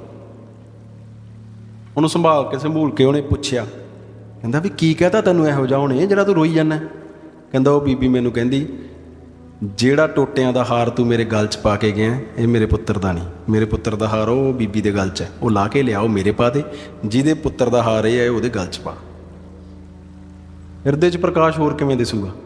ਐਡੂ ਵੱਡਾ ਪ੍ਰਕਾਸ਼ ਕੀ? ਉਹ ਉਹਨਾਂ 'ਤੇ ਜ਼ੁਲਮ ਕਰ ਰਹੇ ਆ। ਬੱਚਿਆਂ ਨੂੰ ਨੇਜਿਆਂ 'ਤੇ ਸਿੱਟ ਕੇ, ਉਹਨਾਂ ਦੇ ਟੁਕੜੇ ਕਰਕੇ, ਉਹਨਾਂ ਦੇ ਗਲਾਂ 'ਚ ਪਾ ਕੇ ਉਹਨਾਂ 'ਤੇ ਜ਼ੁਲਮ ਕਰ ਰਹੇ ਆ। ਅਤੇ ਬੀਬੀ ਦਾ ਜਿਹੜਾ ਜਵਾਬ ਹੈ, ਇਹ ਸੁਣ ਕੇ ਉਹ ਹੈਰਾਨ ਹੁੰਦੇ ਆ, ਇਹਨਾਂ ਨੂੰ ਕੋਈ ਕਿਵੇਂ ਮਾਰ ਲਓ, ਇਹਨਾਂ ਨੂੰ ਕੋਈ ਕਿਵੇਂ ਖ਼ਤਮ ਕਰ ਲਓ। ਇੱਕ ਭੁਜੰਗੀ ਹੈ ਸਾਡੇ ਨਾ ਮੋਗੇ ਦੇ ਨੇੜੇ, ਇੱਕ ਗੁਰਦੁਆਰਾ ਸਾਹਿਬ ਹੈ ਮੁਸ਼ਕਿਆਣਾ ਸਾਹਿਬ, ਉੱਥੇ ਕੁਛ ਬੀਬੀਆਂ ਨੂੰ ਕੈਦ 'ਚ ਰੱਖਿਆ ਗਿਆ। ਭਾਈ ਮਨੀ ਸਿੰਘ ਦੀ ਸਿੰਘਣੀ ਵੀ ਉਹਨਾਂ 'ਚੋਂ ਹੀ ਸੀ। ਕਮਾਦ 'ਚ ਬੈਠੀਆਂ ਬੀਬੀਆਂ। ਇੱਕ ਭੁਜੰਗੀ ਸਿੰਘ ਕਹਿੰਦਾ ਆਪਦੀ ਮਾਤਾ ਨੂੰ, ਇਹ ਸਾਡਾ ਔਰਲ ਟਰਡੀਸ਼ਨ ਹੈ, ਸਮਝੋ ਇਸ ਗੱਲ ਨੂੰ, ਹੈ ਨਾ, ਜਿਹੜੀਆਂ ਦਲਾਂ ਪੰਥਾਂ 'ਚ ਸਾਖੀਆਂ ਟਰੈਵਲ ਕਰ ਰਹੀਆਂ ਸੀਨਾ ਬਸੀਨਾ, ਅਗਲਿਆਂ ਨੇ ਆਪਦੀਆਂ ਸਾਰੀਆਂ ਮਨਾ ਲਈਆਂ, ਸਾਨੂੰ ਸਾਡੀਆਂ ਸਾਰੀਆਂ 'ਤੇ ਕਾਂਟਾ ਮਾਰੀ ਜਾਂਦੇ। ਕਹਿੰਦਾ ਇਹ ਸਾਨੂੰ ਛੋਟਿਆਂ ਨੂੰ ਕਾਹਤੋਂ ਮਾਰੀ ਜਾਂਦੇ ਆ? ਆਪਦੀ ਮਾਂ ਨੂੰ ਕਹਿੰਦਾ, ਕਹਿੰਦੀ ਪੁੱਤ ਮਾਰਦੇ ਥੋੜ੍ਹਾ, ਤੁਸੀਂ ਸ਼ਹੀਦ ਹੋ ਰਹੇ ਆ ਬੱਚੇ, ਬਾਲ ਮਰ ਜਾਣ ਅਤੇ ਸ਼ਹੀਦ ਹੋ ਜਾਣ 'ਚ ਬਹੁਤ ਫਰਕ ਹੁੰਦਾ ਪੁੱਤਰ। ਉਹਨੂੰ ਸਾਖੀਆਂ ਸੁਣਾਉਂਦੀ ਹੈ, ਉਹਨੂੰ ਬਾਬਾ ਅਜੇ ਸਿੰਘ ਦੀਆਂ ਸਾਖੀਆਂ ਸੁਣਾਉਂਦੀ ਹੈ, ਬਾਬਾ ਬੰਦਾ ਸਿੰਘ ਦੀਆਂ ਸਾਖੀਆਂ ਸੁਣਾਉਂਦੀ। ਉਹ ਚੜ੍ਹਦੀ ਕਲਾ 'ਚ ਹੈ, ਜਾਂਦਾ ਹੋਇਆ ਫਤਿਹ ਬੁਲਾ ਕੇ ਜਾਂਦਾ ਆਪਦੀ ਮਾਂ ਨੂੰ। ਛੋਟੇ ਬਾਲ ਨੂੰ ਨੇਜੇ 'ਤੇ ਸਿੱਟਦੇ ਆ, ਤੂੰ ਜਕਾਰਾ ਛੱਡਦਾ, ਕੈਸੀ ਗੱਲ ਹੈ ਇਹ ਹੈ ਜਿਹੜਾ ਹਿਰਦੇ 'ਚ ਪ੍ਰਕਾਸ਼ ਹੁੰਦਾ। ਬਾਬਾ ਬੰਦਾ ਸਿੰਘ ਨੂੰ ਕਹਿੰਦੇ ਜਿਹੜੇ ਮੁਗਲ ਹੈ, ਉਹ ਸਮਝਦੇ ਆ ਵੀ ਇਹ ਸੰਤ ਹੈ, ਤਾਂ ਸੰਤ ਜਦੋਂ ਸੰਤ ਤੇ ਕੋਈ ਜ਼ੁਲਮ, ਉਹਨਾਂ ਨੂੰ ਪਤਾ ਹੀ ਆ ਨਾ ਵੀ ਅਸੀਂ ਕਰ ਤਾਂ ਜ਼ੁਲਮ ਹੀ ਰਹੇ ਹਾਂ, ਅੰਦਰੋਂ ਤਾਂ ਉਹਨਾਂ ਨੂੰ ਪਤਾ ਹੀ ਹੈ ਇਹ ਗੱਲ। ਸੱਚੇ ਪਾਤਸ਼ਾਹ ਪੰਜਵੇਂ ਪਾਤਸ਼ਾਹ ਨੂੰ ਜਦੋਂ ਕਾਜ਼ੀ ਜਿਹੜਾ ਫਤਵਾ ਲਾਉਂਦਾ, ਤਾਂ ਉਹ ਇਹੀ ਕਹਿੰਦਾ ਨਾ ਵੀ ਯਾਸ਼ਾ ਕਾਨੂੰਨ ਦੇ ਅਧੀਨ ਇਹਨਾਂ ਨੂੰ ਆਪਾਂ ਮਾਰਨਾ ਕਹਿ ਲਓ, ਸ਼ਹੀਦ ਕਰਾਂਗੇ। ਉਹਨਾਂ ਨੇ ਤਾਂ ਇਹੀ ਕਿਹਾ। ਯਾਸ਼ਾ ਕਾਨੂੰਨ ਦਾ ਮਤਲਬ ਹੈ ਵੀ ਜਿਹਨੂੰ ਮਾਰਿਆ ਜਾ ਰਿਹਾ ਉਹਦੇ ਖੂਨ ਦਾ ਇੱਕ ਵੀ ਤੁਪਕਾ ਧਰਤੀ 'ਤੇ ਨਾ ਡੁੱਲੇ, ਜੇ ਡੁੱਲੂਗਾ ਤਾਂ ਉਹਦੇ 'ਚ ਉਹਦੇ ਵਰਗੇ 1000 ਪੈਦਾ ਹੋਣਗੇ। ਇਸੇ ਕਰਕੇ ਮਹਾਰਾਜ ਨੂੰ ਤੱਤੀ ਤਵੀ 'ਤੇ ਜਾਂ ਰਾਵੀ ਦੇ ਵਿੱਚ। ਉਹ ਬਾਬਾ ਬੰਦਾ ਸਿੰਘ ਬਾਰੇ ਉਹਨਾਂ 'ਚ ਬਹੁਤ ਇਹ ਮਨੌਤਾਂ ਨੇ, ਗੱਲਾਂ ਉੱਠਦੀਆਂ ਨੇ ਵੀ ਇਹ ਕਰਾਮਾਤੀ ਹੈ। ਤਾਂ ਜਦੋਂ ਇਹਦੇ 'ਤੇ ਤਸ਼ੱਦਦ ਕਰਾਂਗੇ, ਇਹਨੂੰ ਮਾਰਾਂਗੇ, ਤਾਂ ਕਰਾਮਾਤਾਂ ਵਾਪਰਨਗੀਆਂ। ਇਹਦਾ ਕੀ ਹੱਲ ਹੈ? ਅਕਸ਼ੀਰ ਕਹਿੰਦਾ ਮੈਨੂੰ ਐਂ ਦੱਸੋ ਵੀ ਮਾਰਨਾ ਤਾਂ ਹੈ ਹੀ ਇਹਨੂੰ, ਤਰੀਕਾ ਕੀ ਹੈ ਵੀ ਕਰਾਮਾਤਾਂ ਨਾ ਹੋਣ? ਉਹ ਕੋਈ ਸੂਫੀ ਖੜਾ ਸੀ ਉੱਥੇ, ਕਹਿੰਦਾ ਵੀ ਜਿਹੜਾ ਇੱਕ ਸੰਤ ਹੁੰਦਾ ਹੈ ਨਾ, ਉਹ ਦੂਜੇ ਸੰਤ ਦੀ ਥਾਂ 'ਤੇ ਕਰਾਮਾਤ ਨਹੀਂ ਦਿਖਾਉਂਦਾ, ਫਿਰ ਇਹਨੂੰ ਕਿੱਥੇ ਲੈ ਕੇ ਜਾਈਏ? ਕਹਿੰਦੇ ਵੀ ਇਹਨੂੰ ਬਖਤਿਆਰ ਕਾਕੀ ਦੀ ਦਰਗਾਹ 'ਤੇ ਲੈ ਕੇ ਜਾਂਦੇ ਹਾਂ। ਬਖਤਿਆਰ ਕਾਕੀ ਕੌਣ ਹੈ? ਚਿਸ਼ਤੀ ਸਿਲਸਿਲਾ ਇੱਕ ਹਿੰਦੁਸਤਾਨ 'ਚ ਸਭ ਤੋਂ ਪਹਿਲੇ ਖਵਾਜਾ ਮੋਇਨੂਦੀਨ ਚਿਸ਼ਤੀ ਅਜਮੇਰ ਸ਼ਰੀਫ, ਫਿਰ ਬਖਤਿਆਰ ਕਾਕੀ ਜੀ, ਕੁਤਬੁਦੀਨ ਬਖਤਿਆਰ ਕਾਕੀ, ਫਿਰ ਬਾਬਾ ਫਰੀਦ ਜੀ, ਸ਼ੱਕਰਗੰਜ ਬਾਬਾ ਫਰੀਦ ਜੀ, ਸਾਰੇ ਜਾਣਦੇ ਹੋ ਤੁਸੀਂ, ਫਿਰ ਨਿਜ਼ਾਮੂਦੀਨ ਔਲੀਆ। ਕਹਿੰਦੇ ਜੀ ਇਹਨੂੰ ਸੰਤ ਦੀ ਥਾਂ 'ਤੇ ਲਿਜਾਓ, ਉੱਥੇ ਕਰਾਮਾਤ ਨਹੀਂ ਦਿਖਾਊਗਾ। ਅਤੇ ਸੱਚਮੁੱਚ ਹੀ ਇਹ ਗੱਲ ਹੈ ਜਿਹੜੀ, ਇਹ ਜਿਹੜਾ ਬਖਤਿਆਰ ਕਾਕੀ ਦਰਗਾਹ ਦੇ ਵਿੱਚ ਜਿਹੜਾ ਮੌਲਵੀ ਬਹਿੰਦਾ ਹੈ ਨਾ, ਉਹਨੇ ਮੈਨੂੰ ਦੱਸੀ, ਕਹਿੰਦਾ ਜੀ ਸੱਚਮੁੱਚ ਉਹ ਸੰਤ ਨੇ ਰੱਖ ਵਿਖਾਈ, ਇੱਥੇ ਕੋਈ ਕਰਾਮਾਤ ਨਹੀਂ ਦਿਖਾਈ। ਕਹਿੰਦਾ ਫਿਰ ਸਾਡਾ ਵੀ ਕੋਈ ਫਰਜ਼ ਸੀ। ਮੈਂ ਕਿਹਾ ਜੀ ਫਿਰ ਤੁਸੀਂ ਕੀ ਕੀਤਾ? ਕਹਿੰਦੇ ਜਿਹੜੀ ਉਹ ਜਗ੍ਹਾ ਜਿੱਥੇ ਉਹਨੂੰ ਸ਼ਹੀਦ ਕੀਤਾ ਗਿਆ, ਬੰਦਾ ਸਿੰਘ ਨੂੰ ਜਿੱਥੇ ਉਹਨੂੰ ਸ਼ਹੀਦ ਕੀਤਾ, ਉਹ ਫਿਰ ਅਸੀਂ ਸਿੱਖਾਂ ਨੂੰ ਦੇਤੀ। ਤੁਸੀਂ ਜੇ ਕਿਤੇ ਦਿੱਲੀ ਬਾਬਾ ਜੀ ਦੇ ਸ਼ਹੀਦਗੰਜ 'ਤੇ ਜਾਓ, ਜਿੱਥੇ ਬਾਬਾ ਜੀ ਦੀ ਸ਼ਹਾਦਤ ਹੁੰਦੀ ਹੈ, ਤਾਂ ਉੱਥੇ ਤੁਸੀਂ ਦੇਖੋ ਵੀ ਉਹ ਪੁਰਾਣਾ ਦਰਵਾਜ਼ਾ ਉਹੀ, ਉਹ ਬਖਤਿਆਰ ਕਾਕੀ ਦੀ ਦਰਗਾਹ ਦਾ, ਜਿੱਥੇ ਨੌਬਤ ਵੱਜਦੀ ਹੁੰਦੀ ਸੀ, ਉਹ ਦਰਗਾਹ ਦੇ ਦਰਵਾਜ਼ੇ ਦਾ ਇੱਕ ਹਿੱਸਾ ਉਹੀ ਹੈ ਪੁਰਾਣਾ ਦਰਵਾਜ਼ਾ, ਦੂਜੇ ਹਿੱਸੇ 'ਚ ਗੁਰਦੁਆਰਾ ਸਾਹਿਬ ਬਣਾਇਆ ਸਿੱਖਾਂ ਨੇ। ਇਹ ਹੁਣ ਮੁਸਲਮਾਨ ਮੈਨੂੰ ਕਹਿ ਰਿਹਾ ਇਹ ਗੱਲ, ਮੌਲਵੀ ਕਹਿ ਰਿਹਾ ਇਹ ਗੱਲ, ਉਹ ਸੰਤ ਸੀ ਜੀ, ਉਹਨੇ ਫਿਰ ਸੰਤ ਨੇ ਰੱਖ ਵਿਖਾਈ, ਸੰਤ ਨੇ ਸੰਤ ਦੀ ਜਗ੍ਹਾ 'ਤੇ ਕਰਾਮਾਤ ਨਹੀਂ ਵਿਖਾਈ। ਸੋ ਇਹ ਭਾਈ ਸਾਹਿਬ ਹੋਰਾਂ ਦੀਆਂ ਗੱਲਾਂ ਤੋਂ ਮੈਨੂੰ ਕੁਛ ਗੱਲਾਂ ਯਾਦ ਆਉਂਦੀਆਂ ਸੀ। ਆਪਾਂ ਗੱਲ ਕਰਦੇ ਹਾਂ 18ਵੀਂ ਸਦੀ ਦਾ ਜਿਹੜਾ ਸਾਡਾ ਸ਼ਾਨਾ ਮੱਤਾ ਇਤਿਹਾਸ, ਖੁੱਲ੍ਹਾ ਜਿਹਾ ਹੀ ਛੱਡਤਾ ਇਹਨਾਂ ਨੇ, ਮੈਨੂੰ ਦੱਸਿਆ ਜਾਣੇ ਵੀ ਕਿੱਥੇ ਜੇ ਰਹਿਣਾ, ਅਤੇ ਹੁਣ ਖੁੱਲ੍ਹੇ ਜਿਹੇ ਚੱਲਾਂਗੇ। ਸਾਖੀ ਪਰੰਪਰਾ ਨਾ ਜਿਹੜੀ, ਮੇਰੇ ਮਨ ਦੀ ਜਿਹੜੀ ਭਾਵਨਾ ਹੈ ਵੀ ਉਹ ਪੰਥ ਦੇ ਵਿੱਚ ਮੁੜ ਉਹਦਾ ਉਭਾਰ ਹੋਣਾ ਚਾਹੀਦਾ। ਅਸੀਂ ਪਹਿਲਾਂ ਜਵਾਕਾਂ ਨੂੰ ਸਕੂਲਾਂ ਦੇ ਸਿਰ 'ਤੇ ਛੱਡਤਾ, ਹੁਣ ਅਸੀਂ ਇੱਥੋਂ ਤੱਕ ਛੱਡਤਾ ਵੀ ਇਹਨਾਂ ਨੂੰ ਫਿਲਮਾਂ ਵਿਖਾ ਲਓ ਧਾਰਮਿਕ। ਇਹ ਸਮਝਣਾ ਪਊਗਾ ਸਾਨੂੰ, ਸਾਡੀ ਪਰੰਪਰਾ ਝਾਕੀ ਦੀ ਨਹੀਂ, ਸਾਡੀ ਪਰੰਪਰਾ ਸਾਖੀ ਦੀ ਹੈ। ਅਸੀਂ ਜ਼ਿੰਮੇਵਾਰੀ ਤੋਂ ਨਾ ਭੱਜੀਏ, ਅਸੀਂ ਸਾਖੀਆਂ ਬਾਲਾਂ ਨੂੰ ਸੁਣਾਈਏ। ਕਿਉਂਕਿ ਜਦੋਂ ਤੁਸੀਂ ਕੋਈ ਫਿਲਮਾਂ ਜਾਂ ਕੋਈ ਐਨੀਮੇਸ਼ਨਾਂ ਜਾਂ ਹੋਰਾਂ 'ਤੇ ਭਰੋਸਾ ਕਰਕੇ ਤੇ ਜਵਾਕਾਂ ਨੂੰ ਦਿਖਾਉਣੇ ਆ, ਉਹਨਾਂ ਦਾ ਜਿਹੜਾ ਇਮੈਜੀਨੇਸ਼ਨ ਹੈ ਨਾ, ਜਿਹੜੀ ਮਹਾਰਾਜ ਨੇ ਵਿਜ਼ਡਮ ਉਹਨਾਂ ਨੂੰ ਦੇਣੀ ਹੈ, ਉਹ ਸੰਕੀਰਨ ਹੋ ਜਾਂਦੀ ਹੈ। ਅੱਜ ਤੁਸੀਂ ਕਿਸੇ ਬਾਲ ਨੂੰ ਛੋਟੇ ਸਾਹਿਬਜ਼ਾਦਿਆਂ ਦੀ ਗੱਲ ਕਰੋਗੇ, ਤਾਂ ਜੇ ਉਹਨੇ ਫਿਲਮ ਵੇਖੀ ਹੋਊ ਉਹਨੂੰ ਉਹੀ ਯਾਦ ਆਉਣਗੇ ਕਾਰਟੂਨ। ਪਰ ਜੇ ਤੁਸੀਂ ਉਹਨੂੰ ਸਾਖੀ ਸੁਣਾਈ ਹੋਊ, ਸੱਚੇ ਪਾਤਸ਼ਾਹ ਕਲਗੀਧਰ ਮਹਾਰਾਜ ਬਾਲਾਂ ਨੂੰ ਕਹਿੰਦੇ ਜਾਓ ਦਮਾਲੇ ਸਜਾ ਕੇ ਆਓ, ਸੋਹਣੇ ਸੋਹਣੇ ਦਮਾਲੇ ਸਜਾ ਕੇ ਆਓ। ਸੋਹਣੇ ਹੀ ਹੁੰਦੇ ਆ ਸਾਰੇ ਦਮਾਲੇ, ਸਿਰ ਸੋਹਣਾ ਹੁੰਦਾ। ਮੈਂ ਜਦੋਂ 20-22 ਸਾਲਾਂ ਦਾ ਸੀ ਅਤੇ ਮੈਂ ਦਮਾਲਾ ਸਜਾਉਣਾ ਸਿੱਖਿਆ, ਮੈਨੂੰ ਬੜਾ ਸੋਹਣਾ ਲੱਗਿਆ। ਅਤੇ ਮੈਂ ਉਹਨੂੰ, ਮੇਰੇ ਨਾਨੇ ਨੂੰ, ਕਈ ਵਾਰੀ ਬਾਲ ਹੈ ਨਾ ਛੋਟੇ ਆ, ਪਤਾ ਨਹੀਂ ਹੁੰਦਾ, ਗੱਲ ਉਹ ਜਿਹੀ ਕਰ ਦਈਦੀ ਹੈ। ਮੈਂ ਕਿਹਾ ਹੈਗਾ ਨਾ ਮੇਰਾ ਦਮਾਲਾ ਬਾਬੇ ਅਜੀਤ ਸਿੰਘ ਵਰਗਾ। ਉਹ ਕਹਿੰਦਾ ਅਜੀਤ ਸਿੰਘ ਵਰਗਾ ਦਮਾਲਾ ਤਾਂ ਲਿਆਏਗਾ, ਉਹ ਜਿਹਾ ਸਿਰ ਕਿੱਥੋਂ ਲਿਆਏਗਾ? ਗੱਲ ਤਾਂ ਸਿਰ ਦੀ ਹੈ ਨਾ। ਮਹਾਰਾਜ ਸੱਚੇ ਪਾਤਸ਼ਾਹ ਕਹਿੰਦੇ ਬਾਲਾਂ ਨੂੰ ਦਮਾਲੇ ਸਜਾ ਕੇ ਆਓ। ਬਾਬਾ ਫਤਿਹ ਸਿੰਘ ਹੋਰੀ ਜਾਂਦੇ ਆ ਅਤੇ ਦਮਾਲਗੜ੍ਹ ਤੁਸੀਂ ਸਾਰਿਆਂ ਨੇ ਦਰਸ਼ਨ ਕੀਤੇ ਹੋਣੇ। ਅਰਦਾਸ ਕਰਦੇ ਆ ਅਕਾਲ ਪੁਰਖ ਦੇ ਚਰਨਾਂ 'ਚ, ਸੱਚੇ ਪਾਤਸ਼ਾਹ ਮਹਾਰਾਜ ਨੂੰ ਤਾਂ ਹਰੇਕ ਦਮਾਲਾ ਹੀ ਸੋਹਣਾ ਲੱਗਦਾ। ਇਹ ਮਹਾਰਾਜ ਨੇ ਕੀ ਕੋਈ ਕੌਤਕ ਰਚਾਇਆ ਵੀ ਇਸ ਤਰ੍ਹਾਂ ਕਿਹਾ? ਅਤੇ ਮਹਾਰਾਜ ਤੁਸੀਂ ਅਕਾਲ ਪੁਰਖ ਮੇਰੇ 'ਤੇ ਮਿਹਰ ਕਰੋ, ਤੁਸੀਂ ਕੋਈ ਤਰਸ ਕਰੋ, ਦਮਾਲਾ ਮੇਰਾ ਭਾਜ ਹੈ ਸੱਚੇ ਪਾਤਸ਼ਾਹ ਨੂੰ, ਅੱਜ ਇਹੋ ਜਿਹਾ ਦਮਾਲਾ ਹੋਵੇ। ਅਤੇ ਸਾਡੇ ਔਰਲ ਟਰਡੀਸ਼ਨ 'ਚ ਸਾਖੀ ਇਹ ਐਂ ਚੱਲਦੀ ਹੈ ਵੀ ਅਕਾਲ ਪੁਰਖ ਸੱਚੇ ਪਾਤਸ਼ਾਹ, ਅਕਾਲ ਪੁਰਖ ਧਰਤੀ 'ਤੇ ਆ ਕੇ ਬਾਬਾ ਫਤਿਹ ਸਿੰਘ ਦੇ ਦਮਾਲਾ ਸਜਾਉਂਦੇ। ਹੁਣ ਇਹ ਸਾਡੇ ਟਰਡੀਸ਼ਨ ਦੀ ਸਾਖੀ ਹੈ। ਉਹ ਕਹਿੰਦੇ ਨਾ ਨਿਹੰਗ ਸਿੰਘ ਮੰਨਦੇ ਆ ਵੀ 45 ਫੁੱਟ ਉੱਚਾ ਦਮਾਲਾ, ਅਤੇ ਬਾਬਾ ਫਤਿਹ ਸਿੰਘ ਜਦੋਂ ਦਾਖਲ ਹੁੰਦੇ ਆ ਦਰਬਾਰ 'ਚ ਅਤੇ ਕਲਗੀਧਰ ਪਾਤਸ਼ਾਹ ਖੜ੍ਹੇ ਹੋ ਕੇ ਫਤਿਹ ਬੁਲਾਉਂਦੇ ਆ ਅਤੇ ਕਹਿੰਦੇ ਆ ਪੰਥ ਚੱਲੂਗਾ। ਅਤੇ ਨਿਹੰਗ ਸਿੰਘ ਕਹਿੰਦੇ ਆ ਨਾ ਬਾਬਾ ਫਤਿਹ ਸਿੰਘ ਕੇ ਜਥੇ ਸਿੰਘ ਜੀ, ਉਹ ਪੰਥ ਚੱਲਿਆ। ਹੁਣ ਜੇ ਇਹਦਾ ਤੁਸੀਂ ਕਿਸੇ ਤਰੀਕੇ ਵਿਜ਼ੂਅਲ ਬਣਾ ਕੇ ਜਵਾਕ ਦੇ ਮੂਹਰੇ ਪੇਸ਼ ਕਰਦੇ ਹੋ, ਉਹਦਾ ਇਮੈਜੀਨੇਸ਼ਨ ਖਤਮ ਹੋ ਜਾਊਗਾ। ਤੁਸੀਂ ਵਿਜ਼ੂਅਲ ਬਣਾ ਦਿਓ ਵੀ ਹਾਥੀ ਅਤੇ ਬਾਬਾ ਬਚਿੱਤਰ ਸਿੰਘ। ਅੱਜ ਜਦੋਂ ਬਾਬਾ ਬਚਿੱਤਰ ਸਿੰਘ ਨੂੰ ਤਸੱਵੁਰ ਕਰਦੇ ਆ ਨਾ ਬਾਲ, ਤਾਂ ਉਹਨਾਂ ਦੇ ਅੰਦਰ ਕੋਈ ਬਹੁਤ ਕਮਾਲ ਦੀ ਇਮੇਜ ਬਣਦੀ ਹੈ। ਜਦੋਂ ਤੁਸੀਂ ਉਹ ਫਿਲਮ 'ਚ ਵਿਖਾ ਦਿਓਗੇ ਉਹਨਾਂ ਨੂੰ ਲੱਗੂਗਾ ਵੀ ਬੰਦਾ ਹੀ ਆ, ਹਾਥੀ ਨਾਲ ਲੜੀ ਜਾਂਦਾ। ਪਰ ਸਾਡਾ ਟਰਡੀਸ਼ਨ ਇਹ ਕਹਿੰਦਾ ਵੀ ਮਹਾਰਾਜ ਨੇ ਜਦੋਂ ਦੁਨੀ ਚੰਦ ਵਾਲੇ ਵਰਤਾਰੇ ਤੋਂ ਬਾਅਦ ਬਾਬਾ ਜੀ ਨੂੰ ਆਵਾਜ਼ ਮਾਰੀ ਅਤੇ ਕਿਹਾ ਸਾਡਾ ਸ਼ੇਰ ਲੜੂਗਾ ਹਾਥੀ ਨਾਲ, ਬਾਬਾ ਬਚਿੱਤਰ ਸਿੰਘ ਨੂੰ ਥਾਪੜਾ ਦਿੱਤਾ ਅਤੇ ਪੁੱਛਿਆ ਕੀ ਦੱਸਦਾ ਪੁੱਤ? ਮਹਾਰਾਜ ਕੱਟਾ ਆਉਂਦਾ ਮਾਰ ਕੇ ਤੁਹਾਡੇ ਚਰਨਾਂ 'ਚ ਲੈ ਕੇ ਆਉਣਾ। ਮਹਾਰਾਜ ਦਾ ਥਾਪੜਾ ਹੋਵੇ, ਹਾਥੀ ਕੱਟੇ ਦਿੰਦੇ ਆ ਸਾਨੂੰ, ਕੱਟੇ ਹੀ ਕਹਿੰਦੇ ਰਹੇ ਆ।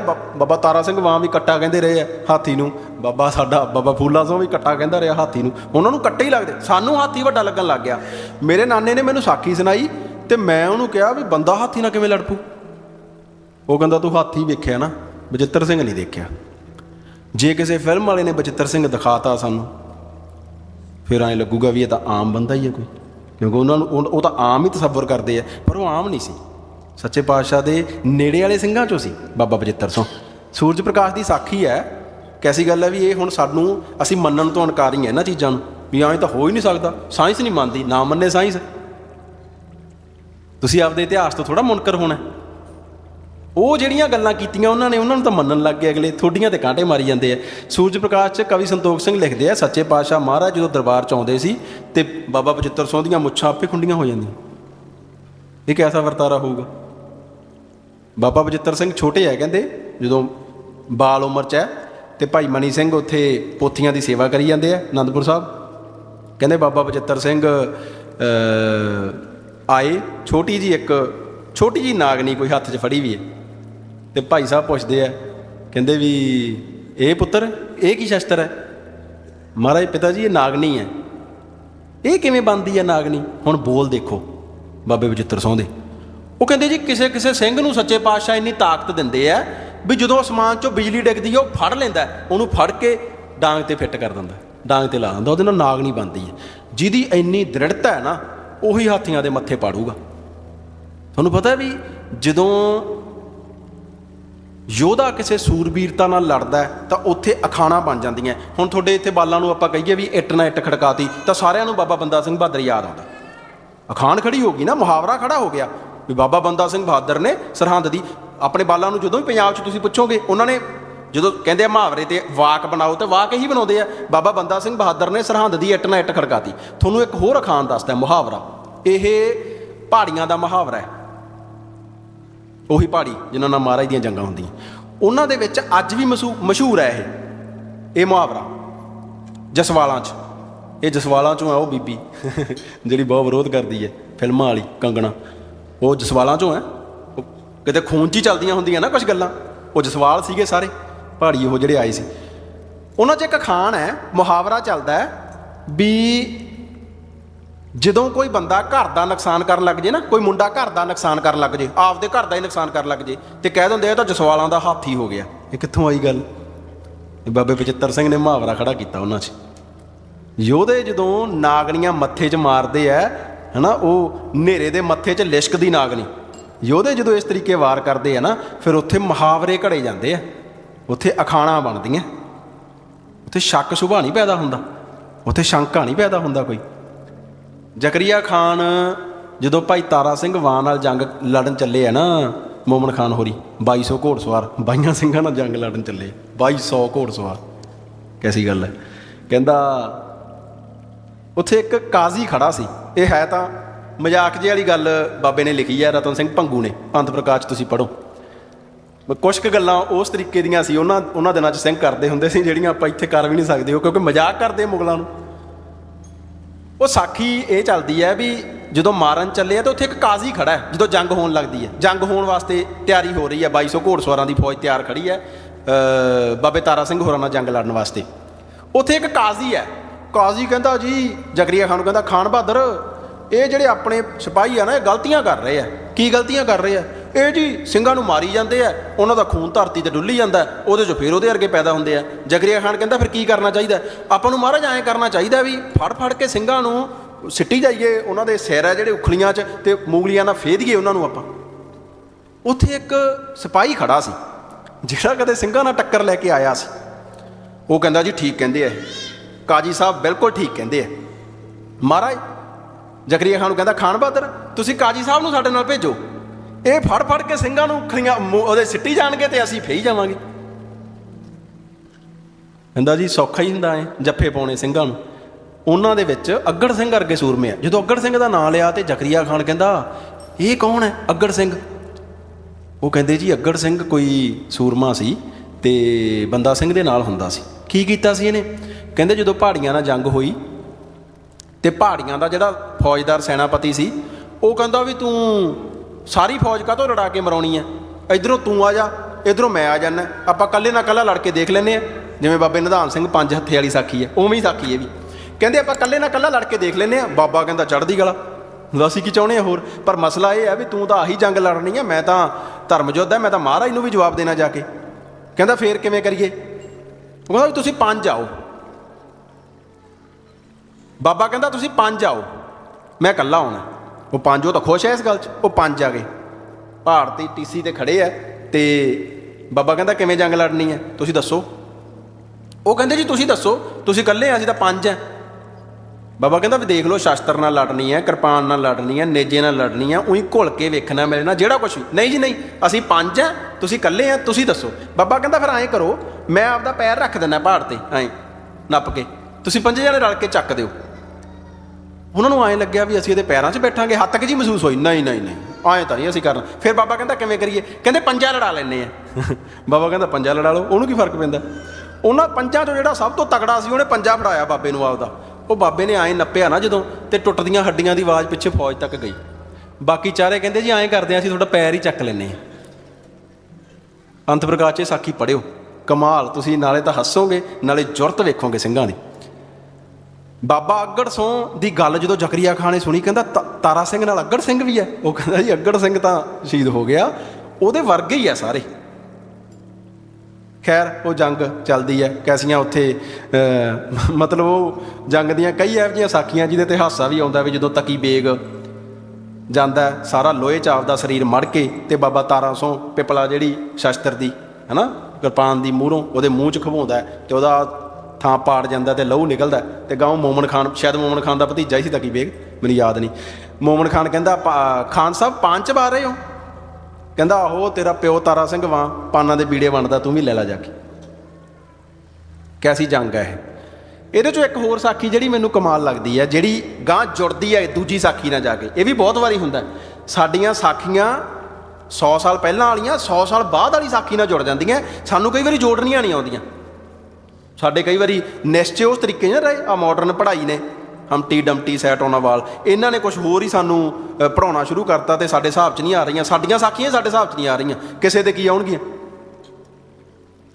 ਬਾਬਾ ਭੀਮ ਸਿੰਘ ਤੇ ਬਾਬਾ ਲਖਮੀਰ ਸਿੰਘ, ਦੋਵੇਂ ਸਿੰਘ ਬਾਬਾ ਤਾਰਾ ਸਿੰਘ ਵਾਂ ਦੇ ਨਾਲ ਦੇ ਸਿੰਘ। ਉੱਥੇ ਜਿਹੜੇ ਸਿੰਘਾਂ ਦੇ ਨਾਮ ਹੈ ਨਾ, ਤੁਸੀਂ ਉਹ ਨਾਮ ਪੜ੍ਹੋਗੇ ਤੁਹਾਨੂੰ ਪਤਾ ਲੱਗੂਗਾ ਵੀ ਨਾਵਾਂ ਦੇ ਵਰਤਾਰੇ ਵੀ ਬਹੁਤ ਵੱਡੇ ਹੁੰਦੇ ਆ।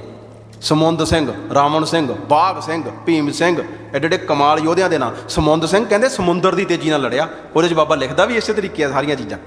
ਬਾਬਾ ਭੀਮ ਸਿੰਘ, ਹੁਣ ਭੀਮ ਸਿੰਘ ਨਾਂ ਹੀ ਭੀਮ, ਪੁੱਛਾਂ ਤੋਂ ਫੜ ਕਹਿੰਦੇ ਹਾਥੀ ਤਾਂ ਮਾਰਦਾ ਹੁੰਦਾ ਸੀ ਭੀਮ, ਉਹਦਾ ਨਾਂ ਭੀਮ ਸਿੰਘ ਤੇ ਬਾਬੇ ਦਾ ਨਾਂ ਲਖਮੀਰ ਸਿੰਘ। ਉਹ ਦੋਵੇਂ ਜਾਣੇ ਲੜਨ ਜਾਂਦੇ ਆ, ਕੋਈ ਸਵਾਰ ਬਹਿ ਕੇ ਆਇਆ ਉਹਦੇ ਤੇ ਹਾਥੀ ਤੇ ਸਵਾਰ ਨੂੰ ਸਿੱਟ ਲੈਂਦੇ ਆ, ਸਵਾਰ ਨੂੰ ਸਿੱਟ ਲੈਂਦੇ ਆ ਤੇ ਹਾਥੀ ਤੇ ਚੜ੍ਹ ਕੇ ਬਾਬੇ ਤਾਰਾ ਸਿੰਘ ਵਾਲ ਆਉਂਦੇ ਆ।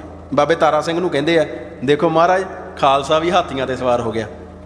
ਬਾਬਾ ਤਾਰਾ ਸਿੰਘ ਉੱਥੇ ਇੱਕ ਬਚਨ ਬੋਲਦੇ ਆ, ਕਹਿੰਦੇ ਆਪਾਂ ਕੀ ਕਰਾਉਣਾ ਇਹ ਕੱਟਿਆਂ ਤੋਂ, ਖਾਲਸੇ ਦਾ ਰਾਜ ਆਊਗਾ, ਇਹ ਕੱਟੇ ਤਾਂ ਆਪਾਂ ਆਪਦੇ ਸੇਵਕਾਂ ਨੂੰ ਦਿਆ ਕਰਾਂਗੇ। ਸਮਾਂ ਕਰਵਟ ਲੈਂਦਾ,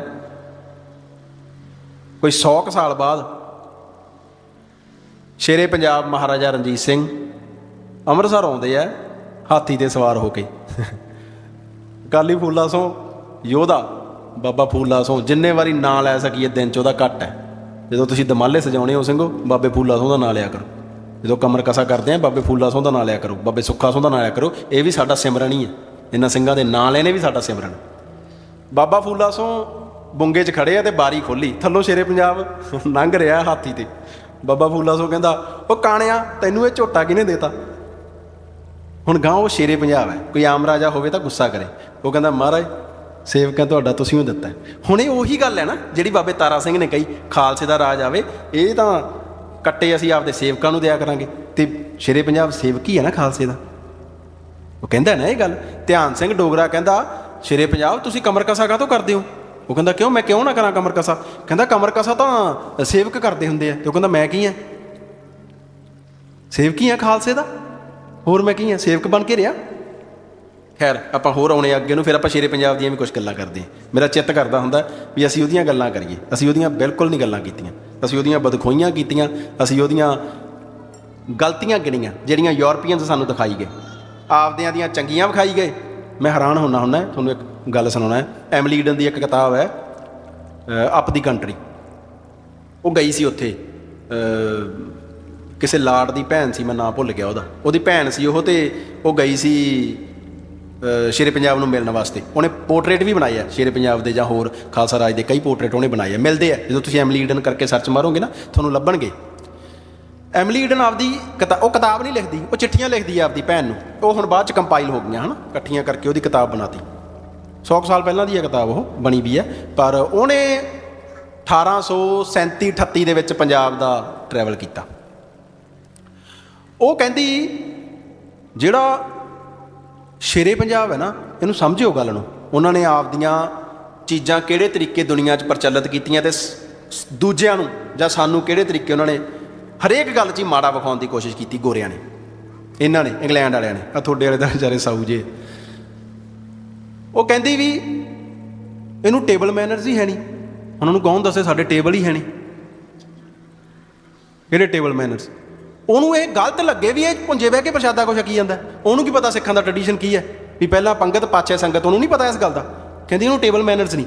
ਉਸੇ ਸਮੇਂ ਦੇ ਉੱਤੇ ਉਹ ਇੱਕ ਸਾਖੀ ਪ੍ਰਚਲਿਤ ਕਰ ਰਿਹਾ ਇੰਗਲੈਂਡ ਦੀ, ਤੁਸੀਂ ਸਾਰਿਆਂ ਨੇ ਸੁਣੀ ਹੋਣੀ ਹੈ, ਵੀ ਅਫਰੀਕਾ ਦਾ ਕੋਈ ਰਾਜਾ ਵਿਕਟੋਰੀਆ ਨੂੰ ਮਿਲਣ ਆਉਂਦਾ ਤੇ ਪ੍ਰਸ਼ਾਦਾ ਪਾਣੀ ਛਕਣ ਤੋਂ ਬਾਅਦ ਜਿਹੜਾ ਉਹਨਾਂ ਦੇ ਟੇਬਲ ਮੈਨਰਸ ਹੈ, ਉਹ ਬਹਿ ਕੇ ਆਪਦੇ ਡਾਈਨਿੰਗ ਟੇਬਲ 'ਤੇ ਉਹ ਪ੍ਰਸ਼ਾਦਾ ਪਾਣੀ ਛਕਿਆ, ਅਤੇ ਉਸ ਤੋਂ ਬਾਅਦ ਉਹ ਨਿੰਬੂ ਪਾਣੀ ਜਿਹਾ ਦਿੰਦੇ ਆ ਹੱਥ ਹੁੱਥ ਧੋਣ ਨੂੰ, ਹੈ ਨਾ। ਸਾਰੇ ਕਿਤੇ ਤੁਸੀਂ ਦੇਖਿਆ ਹੋਣਾ, ਹੋਟਲਾਂ ਹਾਟਲਾਂ ਵਾਲੇ ਵੀ ਐਂ ਕਰਦੇ ਆ ਵੀ ਉਹ ਗਰਮ ਜਿਹਾ ਪਾਣੀ ਪਾ ਕੇ, ਇਹਦੇ ਨਾਲ ਮਹਿਕ ਮੂਕ ਨਹੀਂ ਆਉਂਦੀ, ਪਤਾ ਨਹੀਂ ਕੋਈ ਹੋਣਾ ਉਹਨਾਂ ਦਾ ਸਿਸਟਮ। ਉਹ ਕਿਤੇ ਜਿਹੜਾ ਅਫਰੀਕੀ ਰਾਜਾ ਸੀ ਉਹਨੂੰ ਕੀ ਪਤਾ ਸੀ ਇਹ ਕੀ ਹੈ। ਉਹਨੇ ਕਿਹਾ ਵੀ ਪ੍ਰਸ਼ਾਦਾ ਪਾਣੀ ਜ਼ਿਆਦਾ ਛਕ ਲਿਆ, ਵੀ ਇਹ ਪਚਾਉਣ ਨੂੰ ਦੇਤਾ ਇਹਨਾਂ ਨੇ ਨਿੰਬੂ ਪਾਣੀ। ਉਹਨੇ ਨਿੰਬੂ ਨਿਚੋੜਿਆ ਅਤੇ ਪੀ ਲਿਆ। ਹੁਣ ਉਹ ਪ੍ਰਚਲਿਤ ਕਿਵੇਂ ਕਰ ਰਹੇ ਆ ਆਪਦੀ ਰਾਣੀ ਨੂੰ ਵੱਡਾ ਕਰਨ ਵਾਸਤੇ। ਇੱਕ ਪਾਸੇ ਤਾਂ ਇਹ ਵਿਖਾਤਾ ਵੀ ਅਫਰੀਕਾ ਦੇ ਰਾਜੇ ਨੂੰ ਤਾਂ ਇੰਨੀ ਅਕਲ ਹੀ ਨਹੀਂ, ਉਹਨੇ ਤਾਂ ਐਂ ਕੀਤਾ। ਸਾਡੀ ਰਾਣੀ ਨੇ ਫਿਰ ਅਫਰੀਕਾ ਦੇ ਰਾਜੇ ਦੀ ਬੇਇੱਜ਼ਤੀ ਨਹੀਂ ਕੀਤੀ, ਉਹਨੇ ਵੀ ਨਿੰਬੂ ਨਿਚੋੜਿਆ ਅਤੇ ਪੀ ਲਿਆ। ਫਿਰ ਇਹਦੇ 'ਚ ਕੀ ਹੋ ਗਿਆ? ਨਿੰਬੂ ਨਿਚੋੜ ਕੇ ਪੀਤਾ ਕਿ ਜ਼ਹਿਰ ਪੀ ਲਿਆ? ਆਪਦੀ ਰਾਣੀ ਨੂੰ ਇਸ ਤਰੀਕੇ ਵੱਡਾ ਕੀਤਾ। ਸਾਡੇ ਨੂੰ ਕਹਿੰਦੇ ਟੇਬਲ ਮੈਨਰਸ ਨਹੀਂ ਹੈਗੇ ਇਹਨੂੰ। ਸਿੱਖਾਂ ਨੂੰ ਐਮਿਲੀ ਈਡਨ ਕਹਿੰਦੀ ਇੰਨੀ ਅਕਲ ਵੀ ਹੈ ਨਹੀਂ। ਜਿਹੜੇ ਵਾਰ ਡਰਮਸ ਹੁੰਦੇ ਆ ਨਾ, ਨਗਾਰੇ, ਵਾਰ ਡਰਮ ਲਿਖਦੀ ਆ ਉਹ, ਕਹਿੰਦੀ ਜਿਹੜੇ ਨਗਾਰੇ ਹੁੰਦੇ ਆ ਇਹ ਤਾਂ ਜੰਗ ਦੇ ਮੈਦਾਨ 'ਚ ਵਜਾਈਦੇ ਆ, ਵਜਾਏ ਜਾਂਦੇ ਆ।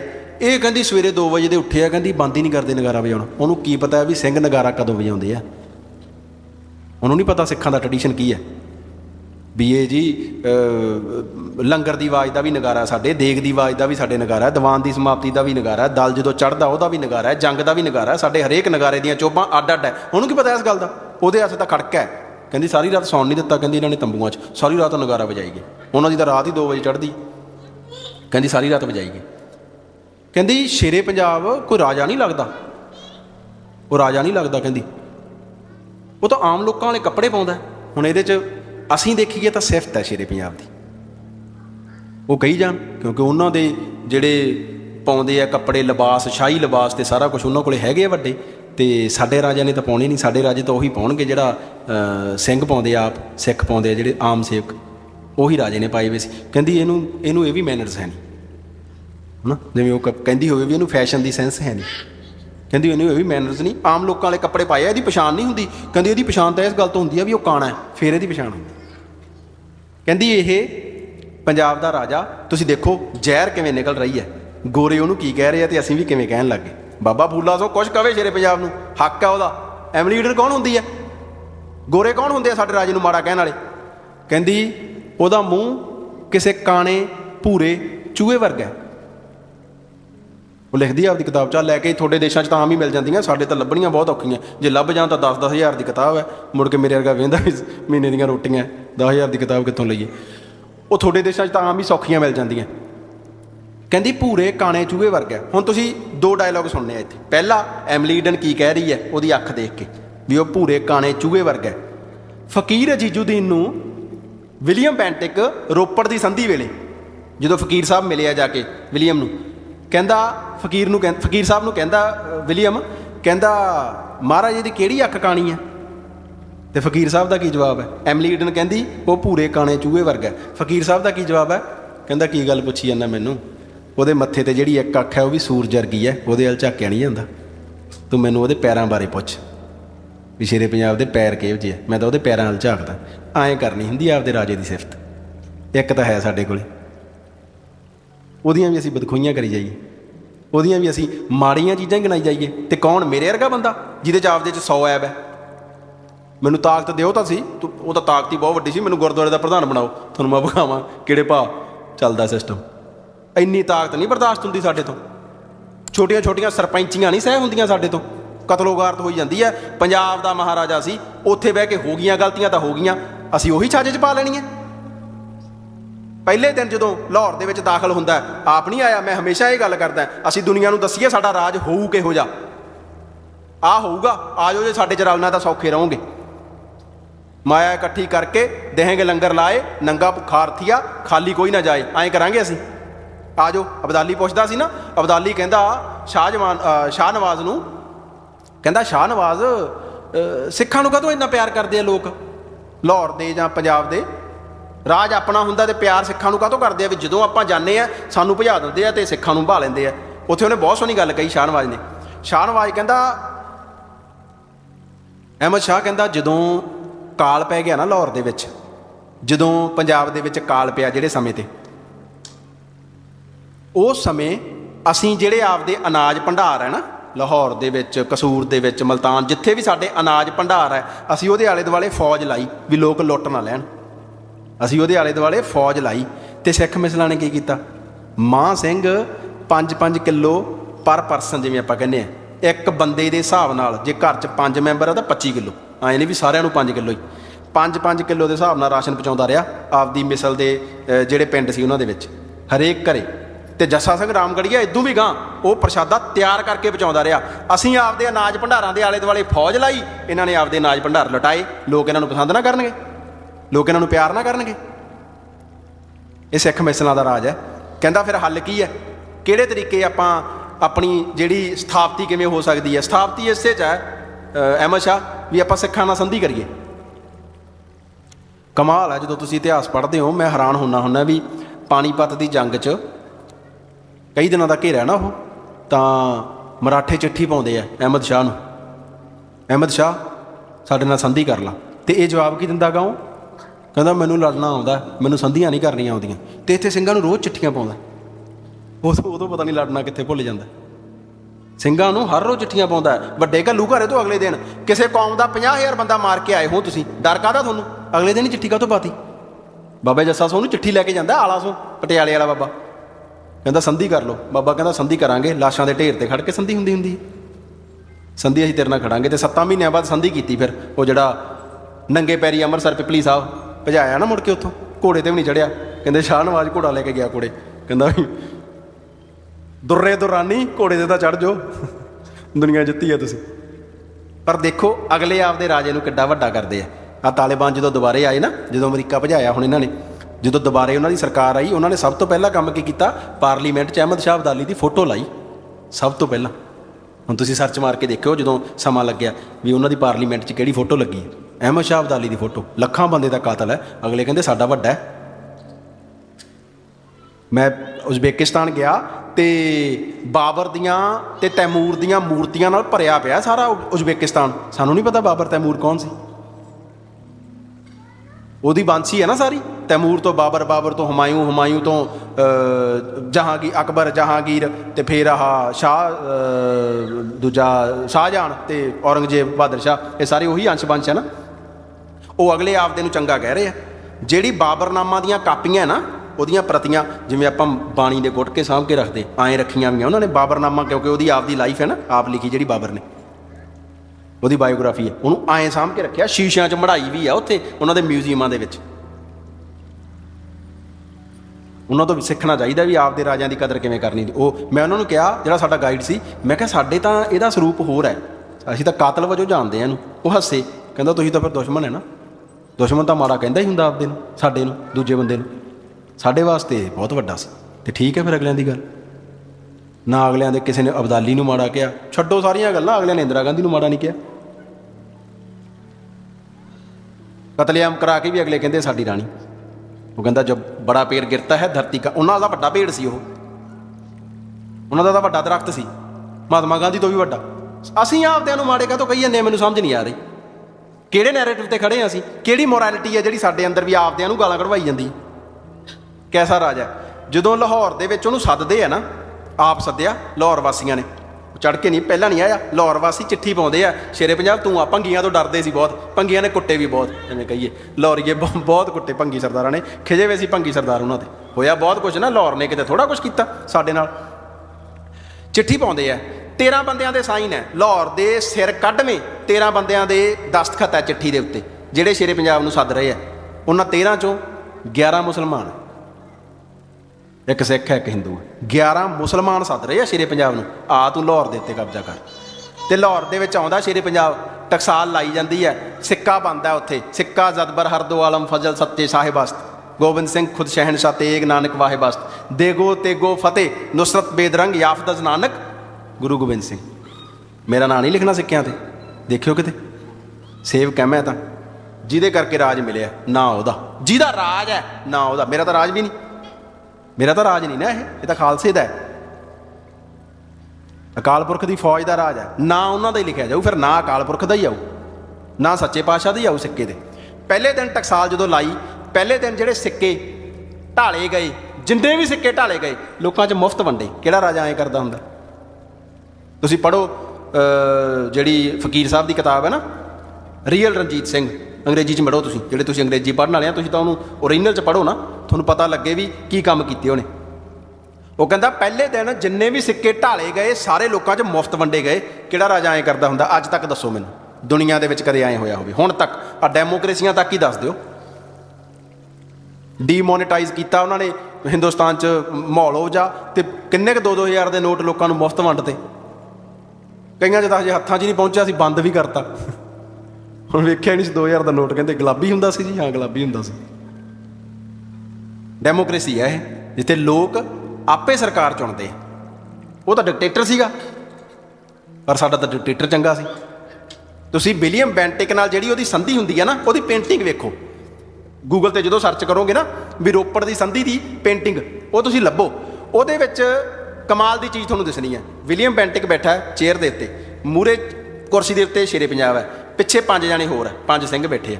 ਕੁਰਸੀਆਂ ਦੀ ਤਰਤੀਬ ਵੇਖੋ, ਸਭ ਤੋਂ ਨੀਵੀਂ ਕੁਰਸੀ ਵਿਲੀਅਮ ਬੈਂਟਿਕ ਦੀ, ਉਦੋਂ ਉੱਚੀ ਕੁਰਸੀ ਸ਼ੇਰੇ ਪੰਜਾਬ ਦੀ, 5 ਪੈਰਾਂ ਦੀਆਂ ਕੁਰਸੀਆਂ ਸਾਰਿਆਂ ਤੋਂ ਉੱਚੀਆਂ। ਪੇਂਟਿੰਗ ਵੇਖੋ, ਗੋਰਿਆਂ ਨੇ ਬਣਾਈ ਆ ਨਾਲ। ਸਾਡੇ ਤਾਂ ਜੀ ਇਹੀ ਹੈ ਸਾਰਾ ਕੁਛ। ਸੇਵਕ ਸੀ ਨਾ ਉਹ। ਉਹ ਸੇਵਕ ਸੀ, ਉਹ ਥੋੜ੍ਹਾ ਗੁੱਸਾ ਕਰਦਾ ਸੀ ਜਦੋਂ ਬਾਬੇ ਫੂਲਾ ਸੋਹ ਨੇ ਕਿਹਾ ਕੱਟਾ ਕਿਹਨੇ ਦਿੱਤਾ ਕਾਣਿਆ, ਉਹ ਕਹਿੰਦਾ ਮਹਾਰਾਜ ਤੁਸੀਂ ਦਿੱਤਾ। ਇੱਕ ਕਿਤਾਬ ਹੈ, ਕੱਲ੍ਹ ਬਾਈ ਹੋਰੀ ਕਹਿੰਦੇ ਵੀ ਇੱਥੋਂ ਮਿਲ ਜੂਗੀ, ਮੈਨੂੰ ਵੀ ਕਾਫੀ ਚਿਰ ਤੋਂ ਮਿਲੀ ਨਹੀਂ, ਉਹ ਇਹਨਾਂ ਨੇ ਸਰਚ ਮਾਰੀ ਸਿੰਘਾਂ ਨੇ ਜਿਹੜੇ ਨਾਲ ਰਹਿੰਦੇ ਆ। ਤੁਸੀਂ ਵੀ ਜੇ ਜਿਹੜੇ ਅੰਗਰੇਜ਼ੀ ਪੜ੍ਹਨ ਵਾਲੇ ਪੜ੍ਹੋ, journey from Calcutta to Punjab, ਕਿਸੇ ਜਰਮਨ ਦੀ ਕਿਤਾਬ ਆ ਉਹ ਕਿਤੇ ਟਰੈਵਲ ਕਰਦਾ ਕਰਦਾ, ਇੱਕ ਤੁਸੀਂ ਟਰੈਵਲ ਪੜ੍ਹੋ ਜਿਹੜੇ ਅਲੈਗਜ਼ੈਂਡਰ ਦੇ ਹੈ, ਉਹਦੇ ਆਪਣੇ ਦੇ ਮੂਰਕ੍ਰਾਫਟ ਦੇ ਟਰੈਵਲ, ਉਹ ਵੀ ਸ਼ੇਰੇ ਪੰਜਾਬ ਕੋਲੇ ਗਿਆ ਉਸ ਟਾਈਮ 'ਤੇ। ਉਹਨੇ ਸਿਰਫ ਆਪਦੀਆਂ ਜਿਵੇਂ ਤੁਸੀਂ ਕਹਿੰਦੇ ਨਾ ਯਾਤਰਾ ਲਿਖੀਆਂ, ਉਹਦੀਆਂ ਵੀ ਬਹੁਤ ਤਗੜੀਆਂ ਸਾਖੀਆਂ, ਮਹਾਰਾਜ ਸੁੱਖ ਰੱਖੇ, ਕਦੇ ਉਹਦੇ ਬਾਰੇ ਵੀ ਗੱਲ ਕਰਾਂਗੇ ਵੀ ਜਿਹੜਾ ਕੁਛ ਉਹਨੇ ਪੰਜਾਬ ਦੇ ਵਿੱਚ ਦੇਖਿਆ। ਤੁਹਾਨੂੰ ਪਤਾ ਵੀ ਪੰਜਾਬ ਦੇ ਵਿੱਚ ਉਸ ਸਮੇਂ ਦੇ ਉੱਤੇ ਬਾਬੇ ਹਰੀ ਸਿੰਘ ਨਲੂਏ ਨੇ ਇੱਕ ਤਰੀਕੇ ਦਾ ਇੱਕ ATM ਚਲਾਇਆ ਹੋਇਆ ਸੀ। ਮੈਨੂੰ ਹੁਣ ਉਹ ਜਿਹੜੀ ਮੈਂ ਸਾਖੀ ਕਰ ਰਹੀ ਸੀ ਉਹ ਭੁੱਲ ਗਈ। ATM ਚਲਾਇਆ ਹੋਇਆ ਸੀ। ATM ਦਾ ਮਤਲਬ ਮੈਂ ਉਹਨੂੰ ATM ਸੌਖੇ ਸ਼ਬਦਾਂ ਕਰਕੇ ਕਹਿ ਰਿਹਾ। ਕੀ ਕਰਦਾ ਸੀ ਉਹ, ਜਦੋਂ ਤੁਸੀਂ ਪੰਜਾਬ ਦੀ ਹੱਦ 'ਚ ਦਾਖਲ ਹੁੰਦੇ ਆ, ਐਂਟਰੀ ਹੁੰਦੀ ਸੀ ਉਸ ਥਾਂ 'ਤੇ, ਇੱਥੇ ਐਂਟਰੀ ਕੋਈ ਵੀ ਬੰਦਾ ਭਾਵੇਂ ਕੋਈ ਖਾਲੀ ਹੱਥ ਆਇਆ ਅਤੇ ਭਾਵੇਂ ਕੋਈ ਕਿਸੇ ਕੋਲ ਖਜ਼ਾਨਾ ਹੈ, ਸਮਾਨ ਹੈ, ਕੁਛ, ਉਹਦੀ ਐਂਟਰੀ ਹੁੰਦੀ ਸੀ। ਐਂਟਰੀ ਤੋਂ ਬਾਅਦ ਉਹ ਸਾਰੀਆਂ ਐਂਟਰੀਆਂ ਹੱਥ ਨੂੰ ਲਾਹੌਰ ਦਰਬਾਰ ਪਹੁੰਚਦੀਆਂ ਸੀ, ਅਤੇ ਜੇ ਕੋਈ ਯੂਰਪੀਅਨ ਸ਼ਾਮਲ ਹੁੰਦਾ ਸੀ ਉਹਦੀ ਸਪੈਸ਼ਲ ਐਂਟਰੀ ਫਿਰ ਸ਼ੇਰੇ ਪੰਜਾਬ ਕੋਲ ਜਾਂਦੀ ਸੀ ਵੀ ਆਹ ਯੂਰਪੀਅਨ ਹੈ ਜੀ ਕੋਈ ਆਇਆ, ਅਤੇ ਸ਼ੇਰੇ ਪੰਜਾਬ ਕਹਿੰਦਾ ਸੀ ਜਸੂਸ ਨਾ ਹੋਵੇ। ਅਤੇ ਉਹ ਜਦੋਂ ਬਾਬਾ ਹਰੀ ਸਿੰਘ ਨਲੂਏ ਨੇ ਕੀ ਕੀਤਾ, ਉਹ ਸ਼ੇਰੇ ਪੰਜਾਬ ਤੋਂ ਵੀ ਬਿਨਾਂ ਉਹਨੇ ਇੱਕ ਉੱਥੇ ਤੁਸੀਂ ਕਹੋ ਕਾਨੂੰਨ ਘੜਿਆ ਕਿ ਵੀ ਮੰਨ ਲਓ ਕਿਸੇ ਨੇ ਪੰਜਾਬ ਕ੍ਰੋਸ ਹੀ ਕਰਨਾ, ਪੰਜਾਬ ਵਿੱਚ ਦੀ ਲੰਘਣਾ, ਮੰਨ ਲਓ ਉਹਨੇ ਅਫਗਾਨਿਸਤਾਨ ਨੂੰ ਜਾਂ ਈਰਾਨ ਨੂੰ ਜਾਂ ਕਿਸੇ ਹੋਰ ਥਾਂ 'ਤੇ ਇੱਧਰੋਂ ਜਮਨਾ ਵੱਲੋਂ ਆਇਆ ਅਤੇ ਉਹਨੇ ਲੰਘਣਾ। ਜਦੋਂ ਪੰਜਾਬ ਸਤਲੁਜ ਪਾਰ ਕਰਕੇ ਪੰਜਾਬ 'ਚ ਆਇਆ ਤਾਂ ਉੱਥੇ ਉਹਦੀ ਐਂਟਰੀ ਪਈ, ਪਰ ਉਹਦੇ ਕੋਲ ਸਮਾਨ ਬਹੁਤ ਹੈ, ਸੋਨਾ ਚਾਂਦੀ ਹੀਰੇ ਜਵਾਹਰਾਤ, ਮਹਾਰਾਜ ਕੋਈ ਲੁੱਟ ਹੀ ਨਾ ਲਵੇ। ਡਾਕੂ ਡੂਕੂ ਉਹਨਾਂ ਦਿਨਾਂ 'ਚ ਵੀ ਹੁੰਦੇ ਸੀ, ਹਾਲਾਂਕਿ ਕਹਿੰਦੇ ਨਹੀਂ ਵੀ ਬਹੁਤ ਘੱਟ ਚਾਂਸ ਹੈ ਵੀ ਉਹ ਸਿੱਖ ਰਾਜ ਦੇ ਵਿੱਚ ਡਾਕੂ ਲੁਟੇਰੇ ਕੁਛ ਬਹੁਤ ਰੇਅਰ ਕਦੇ ਕੋਈ ਤੁਹਾਨੂੰ ਸਾਖੀ ਮਿਲ ਜੇ। ਅਤੇ ਇਹ ਸਾਡੇ ਕੋਲ ਮਾਲ ਸਭਾ ਬਹੁਤ ਹੈ ਜੀ, ਇਹ ਜਮ੍ਹਾਂ ਕਰਾਓ ਜੀ ਇੱਥੇ। ਉਹ ਬਾਰਡਰ ਦੇ ਉੱਤੇ ਜਮ੍ਹਾਂ ਹੁੰਦਾ ਸੀ ਅਤੇ ਉੱਥੇ ਉਹਨਾਂ ਨੂੰ ਇੱਕ ਸਲਿੱਪ ਦਿੰਦੇ ਸੀ, ਇੱਕ ਲਿਸਟ, ਇੱਕ ਪਰਚੀ ਬਣਾ ਕੇ ਦਿੰਦੇ ਸੀ। ਉਹ ਪਰਚੀ 'ਤੇ ਉਹਦੀ ਐਂਟਰੀ ਹੁੰਦੀ ਸੀ, ਇਹਦੇ ਕੋਲ ਇੰਨੇ ਹੀਰੇ, ਇੰਨੇ ਆਹ ਸਮਾਨ ਇਹਦਾ ਇੱਥੇ। ਉਹ ਪਰਚੀ ਬਣਾ ਕੇ ਉਹਨੂੰ ਦੇਤੀ, ਉੱਥੇ ਮੋਹਰ ਲੱਗ ਗਈ ਸ਼ੇਰੇ ਪੰਜਾਬ ਦੀ ਜਾਂ ਖਾਲਸਾ ਸਰਕਾਰ ਖਾਲਸਾ ਦੀ, ਅਤੇ ਉਹਨੂੰ ਸਾਈਨ ਕਰਕੇ ਤੋਰਤਾ। ਜਿੱਥੋਂ ਉਹਨੇ ਬਾਹਰ ਨਿਕਲਣਾ ਉੱਥੇ ਜਾ ਕੇ ਉਹਨੇ ਪਰਚੀ ਦੇਣੀ ਆ, ਸਾਰਾ ਸਮਾਨ ਉਹਦਾ ਉਹਨੂੰ ਉੱਥੇ ਮਿਲ ਜਾਣਾ। ਮੈਨੂੰ ਤਾਂ ਲੱਗਦਾ ਨਹੀਂ ਦੁਨੀਆ 'ਚ ਅੱਜ ਵੀ ਕਦੇ ਐਂ ਚੱਲਦਾ ਹੋਵੇ। ਤੁਹਾਡੇ ਲੋਕਰਾਂ ਤੱਕ ਵੀ ਸਰਕਾਰ ਦੀ ਪਹੁੰਚ ਹੈ, ਪਤਾ ਹੀ ਅਗਲਿਆਂ ਨੂੰ ਕੀ ਪਿਆ ਵਿੱਚ, ਸਾਨੂੰ ਥੋੜ੍ਹਾ ਪਤਾ ਵੀ ਅੰਦਰ ਕੈਮਰੇ ਲੱਗੇ ਕਿ ਨਹੀਂ ਲੱਗੇ। ਉਹ ਐਂ ਚੱਲਦਾ ਸੀ। ਇੱਕ ਐਸਾ ਮਤਲਬ ਤੁਸੀਂ ਦੇਖੋ ਵੀ ਸਿਸਟਮ ਬਾਬੇ ਹਰੀ ਸਿੰਘ ਨਲੂਏ ਨੇ ਚਲਾਇਆ ਵੀ ਕਿਸੇ ਵੀ ਤਰੀਕੇ ਦਾ ਕੋਈ ਨੁਕਸਾਨ ਪੰਜਾਬ 'ਚੋਂ ਲੰਘਣ ਲੱਗੇ। ਜਦੋਂ ਸਮਾਂ ਥੋੜ੍ਹਾ ਹੀ ਰਹਿ ਗਿਆ, ਇੱਕ ਦੋ ਸਾਖੀਆਂ ਮੇਰਾ ਚਿੱਤ ਕਰਦਾ ਸੀ ਵੀ ਆਪਾਂ ਜ਼ਰੂਰ ਕਰੀਏ। ਜਦੋਂ ਨਹੀਂ ਬਾਬਾ ਜੀ ਜਿੰਨਾ ਤੁਸੀਂ ਸਮਾਂ ਦਿੱਤਾ ਉਹ ਵੀ ਮਹਾਰਾਜ ਯੂਰੀ 'ਚ, ਜਦੋਂ ਵਾਟਰਲੂ ਦੀ ਜੰਗ ਹੁੰਦੀ ਹੈ ਨਾ, ਮੈਂ ਕਈ ਵਾਰੀ ਸੋਚਦਾ ਹੁੰਦਾ ਕਿੰਨਾ ਛੁਟਿਆ ਕੇ ਅਸੀਂ ਪੇਸ਼ ਕੀਤਾ ਜਾਂ ਪੜ੍ਹਿਆ ਆਪਦੇ ਬਾਬੇ ਨੂੰ, ਆਪਦੇ ਮਹਾਰਾਜੇ ਨੂੰ। ਲੂਇਸ ਫਿਲਿਪ ਚਿੱਠੀਆਂ ਲਿਖਦਾ ਹੁੰਦਾ ਸੀ, ਹਾਂ journey from Calcutta to Punjab, ਉਹ ਨਾ ਰਹਿ ਜੇ ਗੱਲ, ਬਾਕੀ ਆ ਬਾਅਦ 'ਚ ਤੁਹਾਨੂੰ ਸੁਣਾਉਣਾ। ਉਹ ਕਿਤਾਬ ਦੇ ਵਿੱਚ ਲਿਖਦਾ, ਉਹਨੇ ਟਰੈਵਲ ਕੀਤਾ ਉਹ ਲਾਹੌਰ ਆ ਗਿਆ ਅਤੇ ਸ਼ੇਰੇ ਪੰਜਾਬ ਮਿਲਦਾ ਹੁੰਦਾ ਸੀ ਲਿਖਾਰੀਆਂ ਨੂੰ ਜਾਂ ਜਿਹੜੇ ਕੋਈ ਐਂ ਟਰੈਵਲਰ ਹੁੰਦੇ ਸਾਰਿਆਂ ਨੂੰ ਮਿਲਦਾ ਹੁੰਦਾ ਸੀ, ਕਿਤੇ ਮਿਲਦਾ ਜ਼ਰੂਰ ਹੁੰਦਾ ਸੀ।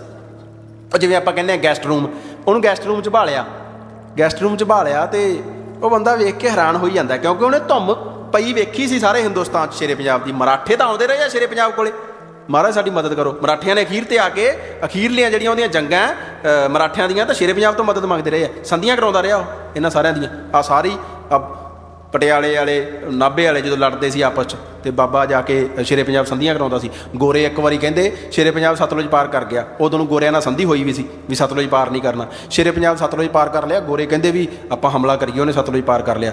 ਗੋਰਿਆਂ ਦਾ ਕੋਈ ਸਿਆਣਾ ਜਰਨੈਲ ਸੀ, ਉਹ ਕਹਿੰਦਾ ਪੰਗਾ ਨਾ ਲਓ ਉਹਦੇ ਨਾਲ, ਉਹ ਆਪਦੇ ਉੱਥੇ ਪਟਿਆਲੇ ਵਾਲਿਆਂ ਦੀ ਨਾਭੇ ਵਾਲਿਆਂ ਦੀ ਸੰਧੀ ਕਰਾਉਣ ਆਇਆ, ਤੁਸੀਂ ਹੋਰ ਨਾ ਪੰਗਾ ਲੈ ਲਿਓ, ਉਹਨੂੰ ਮੁੜ ਜਾਣ ਦਿਓ। ਉਵੇਂ ਰੌਲਾ ਉਹਦੇ ਜਿਉਂਦੇ ਤੱਕ ਥੋੜ੍ਹਾ ਉਹਨਾਂ ਨੇ ਰੌਲਾ ਪਾਇਆ।